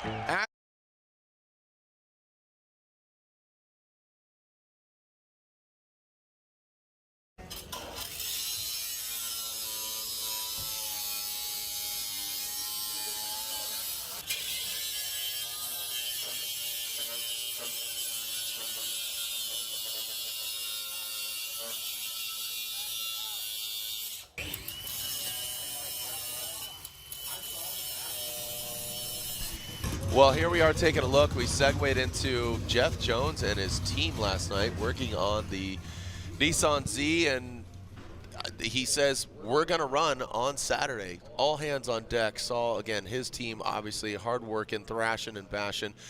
You know, his big drift energy, his brand, and I think that's what he brought last night. And a lot of the whole Formula Drift camaraderie was really commendable, very cool. I wasn't there. I was in bed.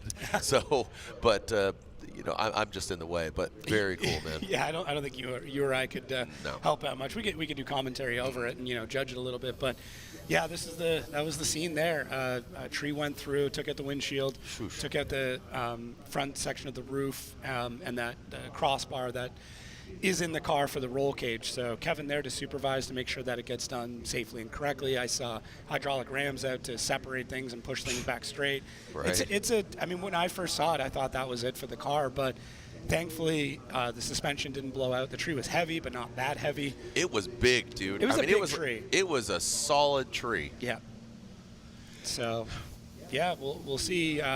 Sounds like they've got Lex in for the front windshield ready to go. So I mean, cool. maybe there's a Z sitting out in the parking lot right now that's missing it.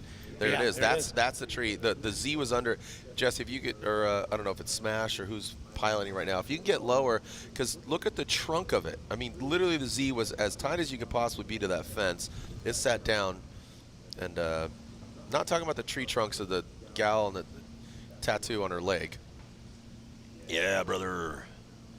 How we doing? She's got the dream catcher on her arm. She's ready to catch some dreams.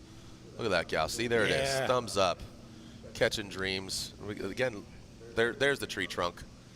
So that was literally on the front windshield of Jeff's car. Yeah. So, you know, we had to get the forklift out, lift that thing up.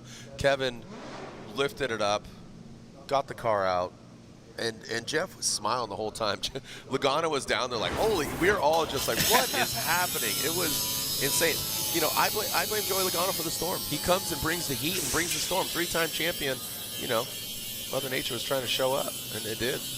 Yeah, crazy series of events. So with that bend in that part of the tube, they'd have to push the cage back out, and you can see just how bad it was. But yeah, really cool to see all the hands on deck to get that car back up and running. And I mean, it's inspiring. It's the heart of drifting in a lot of ways. Yep. Nobody wants to see anybody go out because of a crazy incident like this. So many different teams getting involved, so many different people just there supporting and figuring out what they need to do. There's Andy Haley. Yeah. And, you know, the Knapp family, you know, who owns the track. They look at there's Kevin Wells. He was in his element, dude. He was so pumped to be back in there and wrenching again, and I mean literally wrenching again. There's Curtis. We need a bigger wrench. Yeah. So trying to get everything pried back out and listen, very high tech cars, very low tech ways of fixing it. Official race hammers, dude. Yeah. Curtis, I did not know he was such a good body man. You're a big Curtis fan. I love Curtis. Curtis and I go way back. He's your spirit animal. He is. I wish I could live my life more like Curtis. Why is that? Yeah, he's just a wild man and doesn't really care and gets through life with like, okay, crazy problem, whatever. We'll just do it. We'll figure it out. It's a good motto. So yeah. We shall rebuild, and build he did, and they did. So that's Jeff Jones taking a little insight there, and here's TLO, Tommy Lemaire. Tommy Lemaire throwing up that front fender, but this will be a buy run for him. And we still have the one more time of Jack Shanahan. And the car out of sorts. Talk about that front tie rod. Looks like it might not be 100. FDF, that Mantis angle.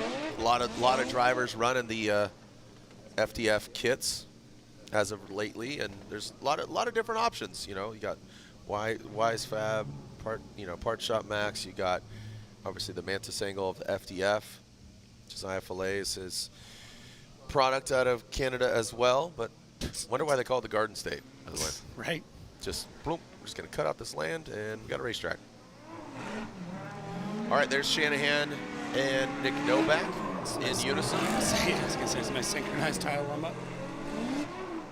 See if they do that on track. Hopefully. Warming up their tires, Tommy Lemaire, and Tommy has a little bit, has a moment to look at the vehicle once again, see if we can work it out. Yeah, they might have just got the tie rod on, and they'll bring it back and get it realigned and make sure everything's ready and good to go. And hopefully that's it. Hopefully it was just the tie rod and nothing else. But and Ryan Sage told us again, we called the timeout on him because right. Hey, we need you to align, delay and drag your feet. Boom, we called it. But let it be noted that independently you have a competition timeout for seating brackets and one for competition game day. Yeah. So even though he was forced to use it or lose it. Here we go. Nick Novak, Jack Shanahan. Here they go. McKenna Tires BMW initiates in that first outside zone. Good fluidity there and aggressive. Wants to solidify, get the victory here. Shanahan dives in. A little bit short there on that second outside zone, but now finds himself into the pocket. Past the inside clip, and there goes Novak. Oh, right on the course's edge. Holds on loosely and doesn't let go. Solid. I like that. Yeah, Nick Novak, I mean, right out of the gate, super aggressive, lighting the tires up really early, flicking that car out and just burying it into that first outside zone. Whole time on throttle, good transition. And then Shanahan right there, though, does get a little bit overcommitted through the first part of that second outside zone. And then Nick does a great job through the inside clip, looking really stable. Jack, again, with an incredible transition. And Nick running to the edge of the third outside zone, right on the edge of the track, all the way through. So looks solid there from Nick Novak. And then Jack Shanahan, really the only spot he's got to work on at this point is getting the transition dialed before into the second outside zone. That's kind of it. That's the last hurdle for him to jump over and really locked down. Once he gets that, though, holy cow, it's going to be a problem. Unleash the hounds. Here we go. Jack Shanahan, look at that. A lot of handbrake there, bringing it into that first outside zone. That allowed Novak to get in there and get that dog in the fight. Novak and not backing down. Man, throw a T in there, not back. Yes, sir. And now in that last outside zone, Shanahan, this is, man, guys, this is a great way, again, to really spar before the main fight. That was some good driving on both sides once again, but there can't be another one more time. We need a winner. Yeah, very, very similar to what we saw previously. Nick overcommits just a touch through that first outside zone. Jack on a complete heater, though, for the second, and Nick correcting his mistake from the first set of battles, getting into the second outside zone in the chase quite well, really being stable through that whole section, and then another good transition from both drivers, getting into our third outside zone. So Nick able to clean up the mistakes that he had from the previous run. Jack on another solid heater through the lead and all the way through that run. Only real mistake I saw from Jack's side of things was the in the chase, the second outside zone. Nick does a good job. Might have been a little bit deeper through the first outside zone, but comparable for both drivers. We get into our BC Racing custom coilover side by side here. Nick really floating things out in that initiation. I don't know if this is the case. There is a limit on the amount of moves you're allowed to do. I don't know if Nick exceeded that, but just really wild through that first flick. So just something to think about there. But Jack, so much proximity in the chase, though, man. Just able to find the pocket, stay in it the whole time, and really just run the doors of anybody who's leading in front of him. Sitting outside of the car, chilling, hanging out again, grilling. The pro drivers get some time, you know. A lot of them, yeah. Are they having, you know, talking about the beard accoutrements? You know what sort of liniments they're using? Yeah, man, I like the lullaberry. You know, it just really gets it going. You know, just brings it all the fragrances together. You sure about that? Yeah. When you're there, you just want to make sure your beard flows. It's a little rough, says Nick Novak. Well, Irish way, you throw a little Guinness in there, you're good to go. Came back in the right part of that conversation. The one thing I was looking at was you are allowed 2 moves on initiation. I don't know if Nick used 3. That might be the only thing that I could kind of point at that might throw this for a bit more of a loop, but it was interesting. Both happy young gentlemen out there. Nick, that'll buff out.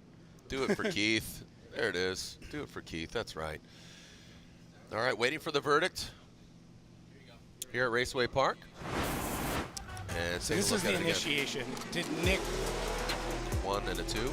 No, we're good. Okay. It was just the way that he came out of the chicane.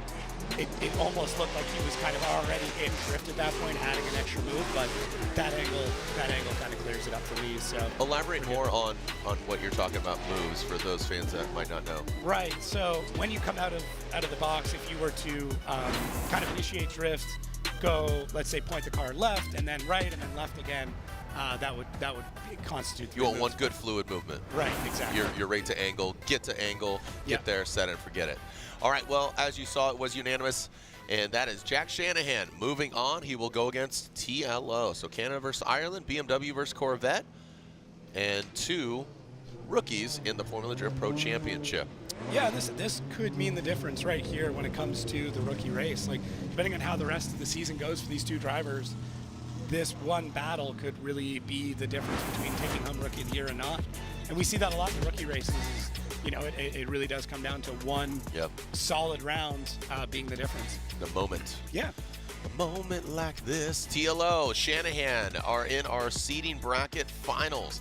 Local time just after 11 o'clock, 11:18 to be exact. And again, our schedule of activities today, after this, we'll have some moments. As far as the live stream goes, we'll be back at 2 o'clock, but we do have our Pro Spec warm-up for those that are in the building at E-Town. That is scheduled to go from 12 o'clock to 1:45, so a good significant amount of time for our Pro Spec drivers to get dialed here at E-Town. And again, we'll be live around the world at 2 o'clock with our top 32. We'll have a halftime break. And there is Rome Charpentier, RCP. Rome taking the Shanahans under the wing last year with Connor, and this year with Jack Shanahan Connor campaigning his own vehicle. He's got the 86. He's up here in the booth. He's cheering on his brother. I'm saying, how you feeling, dude? This is a Irish-style course. He says, we'll see. Cars, TBD right now. He wants to get the car right, make sure it's all good and up to snuff. And I appreciate the transparency. Don't know if he wants me sharing that 100%, but hey, you know who you're talking to. So don't know exactly what's wrong, but he's saying, it's not 100. Yeah. That's where Connor's at. Jack, good confidence, momentum with every round. Him and his lovely lady here in the building, and would love to see him have great success here. All right, so it looks like they're topping off the fuel. You got to find that perfect amount of fuel and weight, so you're not doing a little tank slapper there. Yeah, there's a minimum weight. There's weight per tire, right? Yep. Depending on the size of the tire, you have to run a certain amount of weight. Your weight dictates your tire size. Exactly, and you need to be able to go onto the scales at any point in time and hit that minimum weight. So for these drivers, they'll build the cars with almost an empty tank and a burnt set of tires in mind, because even the tires being burned off can pull a couple of pounds out. So really, they'll run just enough fuel to kind of get through a couple of runs, and that'll be it. It's also ballast that they're playing with too, right? So it's there's so much that goes into every single part of these builds, and just even the amount of fuel that you put in the car can make the difference in how the car feels. Absolutely. All right, as we are throwing in some fresh Kumho tires, let's send it back to Atlanta, where Ford, we have the Ford Unleashed Ford Mustangs. They got an opportunity to ride shotgun with Travis Reeder in Atlanta, and I know Ford's making some pit stops at certain rounds of Formula Drift, so find yourself behind the wheel or even just riding shotgun. Take a look. Let's send it back to Atlanta with Ford Mustang Unleashed. It's a do-rag, not a don't-rag. You know what I'm saying? What's up, fool? That's gonna not make the edit. That escalated really quick. Mustang Unleashed! Whoa, whoa. Let's send it!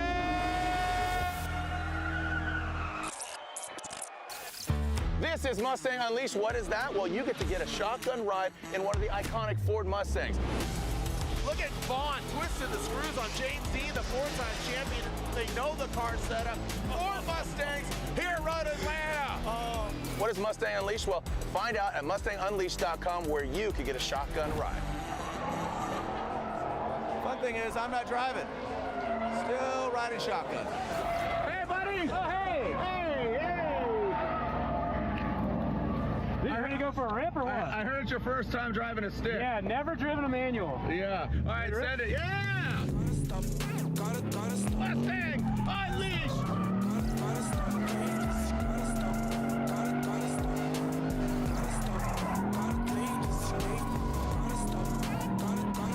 Look out for falling prices.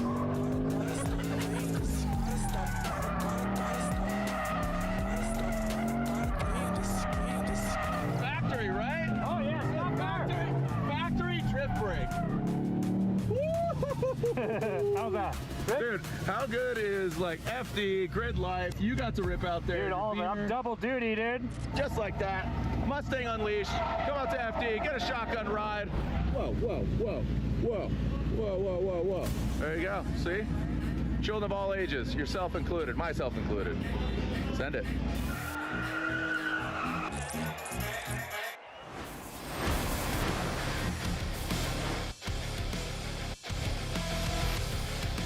Well, there it is. We're having a lot of fun with the Send It series. Just some Formula Drift adjacent activities, either, as you saw there, activation, tattoos, partying, hanging out, Get some golfing. golf on the next one?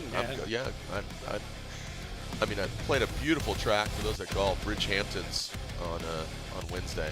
That was pretty epic for any golfers out there, just letting you know. Played Bridgehamptons, shot an 80, no big deal. All right, Jack Shanahan, Tommy Lemaire, just humble brag. Nah, it's good. Humble brag, dude. I love it. I love it. Have sticks will travel. Waiting for my own golf motorsports show. Shanahan, Tommy Lemaire, Ireland versus Canada. BMW versus, so got a German weapon and a American weapon, so a lot of international affair here. Yeah. Like Epcot Center, even though we're not in Orlando anymore. We are pulling up to the burnout box. These are the finals. Like I said, after this, we'll take a break.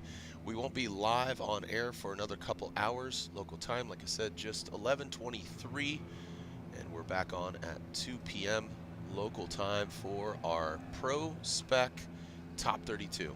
That's a good top 32 as well. Is it? I'm really, really excited for that. Yeah, just the battles that are coming up in Pro Spec are pretty gnarly. So the big one to watch, Cam and Amanda Sorensen. Yeah, I think that's definitely an easy one to pick out. Yeah. Yeah, Pro Spec just keeps leveling up every year, man. It just keeps getting better and better, and this track really lends itself to it. This is, we were talking about this yesterday. This is the only track, FD track, that you can kind of just go out and run pretty regularly. Seattle, I think they run the FD layout maybe once a year. Yeah. But other than that, it's not like you can go to Road Atlanta and do it. Orlando, you can. I mean, that's the only, really the only other one. So yeah, we were talking about this in a production meeting. Yeah. And Utah, they really don't run that way either. So it's this one is the most consistent. You could drive it, you can rip it, and they're doing events here all the time. Yep. I mean, Orlando, you can go and run it, but they're not running the FD layout. You ran it. Your G35. I didn't run the bank though. Oh, I'm not there yet. All Soon, right. one day. All right. I could. I'll try, but I might need. You might ride off the car. Might ride off the car. End of the season. That's all right. There we go. I love that. I love that you're driving. Here we go. These are our finals here for our pro seating bracket. Shanahan initiates. TLO. Maybe still having those tie rod issues, but this let's just keep it off the wall. Let's keep it consistent. Again, this is for 3 points richer if you get the victory. Again, every victory in seating brackets is 3 points. So you want to keep it off the wall, keep it so you can have that main day action. All right. Yeah, good run there from both drivers. I mean, Jack just throwing down exactly how you expected, and Tommy just not able to get the initiation exactly timed correctly, and it puts him on an inside line and then makes him kind of fight for the rest of the battle to figure out where he needs to be. And it does take a little bit, but by the second outside zone, he's able to get in there. Good transition from Tommy Lemaire, times it out quite well. Very smooth from both drivers, but Jack just on rails throughout the entire run, lays it down, sets that great lead run and lead line. And now we're going to swap them around. Tommy Lemaire, the car looks quick, it looks gripped up. If there was any other damage, I'm not aware of it, but it looks a little quicker than it did previously. Yeah, absolutely. Here we go. Tommy Lemaire in the Corvette initiates. Bounces his way into that first outside zone. Shanahan tucks in. Gives himself a little bit of room here. Not as aggressive as we saw with him against Novak. Maybe a spotter kind of telling him, all right, let's lay out cars. Maybe not 100. But now in that last outside zone, there goes Tommy Lemaire into it. And a great placement by the car with that clean air. And a little applause from his younger brother. Yeah, the family support definitely goes strong up here. And TLO's run, I mean, solid run there. Got to be tough, though, when you know you made a couple of mistakes on your previous run against Jack Shanahan. But Tommy looks like he's able to get things dialed in, goes nice and deep for the first outside zone, gets things settled in the second. Jack playing a bit more of a longer strategy game. His spotter would be telling him, hey, Tommy missed a couple of zones there. You don't have to get crazy, but be in the fight. This is also a good representation of how Jack can run a battle with a really good lead and good angle, but not have that proximity, which is more or less what you want to do when you've got that basically advantage going into this battle. So looks like we're going to have some scores in here as both drivers getting out of their cars. Great looking cars, good looking race suits too. All right, if you're here in the venue, we do have a winner here. We'll bring them to the center of the track. But if you're here in the venue, please enjoy the All-Series autograph session and the Pro Spec practice. So, again, don't go anywhere if you're here in the venue. Enjoy it. Beautiful weather here. Again, the breeze is flowing. The sun is out. Hardly a cloud in the sky. An absolute swan song of a day. And if you're hungry, Ineos is serving free lunch to the first 150 guests who visit their booth. So again, be sure to go by the Ineos Oil booth and pick up a bite, and go by and high five all the companies who displayed here. Might have endured quite a bit yesterday, so make sure that everybody's safe. High fives and handshakes if you're here in the building. Again, a full autograph session with Pro Spec and Pro drivers. I'll be out there high five and handshakes. Jacob, can't miss you with the blue beanie. So he'll be cruising around. There's Jack Shanahan outside of his car, and TLO. And this is Pro Spec. Dan Burkett down there as well. See Rad Dan getting third place here because he is their #1 seeded driver. So Rad Dan Burkett, congratulations, Dan. Getting that third place position here in our pro seeding bracket, excuse me. But Dan Burkett opting out of competition. There's Radical Daniel joining us, and now our winner of our pro seeding brackets. And again, 3 points richer for getting the victory here over the competitor. And our pro seeding brackets unanimously goes to Jack Shanahan. Jack Shanahan gets the victory. Shanahan gets the win over TLO. Tommy Lemaire, second place. Rad Dan Burkett getting third place in our seeding brackets. Congratulations to him. Let's make it official. And there it is unanimously with Vernon, Brian Egger, and Reese Marin. Jacob, started out a little treacherous, that outside zone 3. I'm like, oh boy. Then we found out there was some, oil there, and who it was, TBD. Again, we're playing Clue, but finding out. But your thoughts here on seeding brackets, what we could expect. I know you're laying out. I'm going to get Matt Sopa here for Prospect, but you get to watch and enjoy.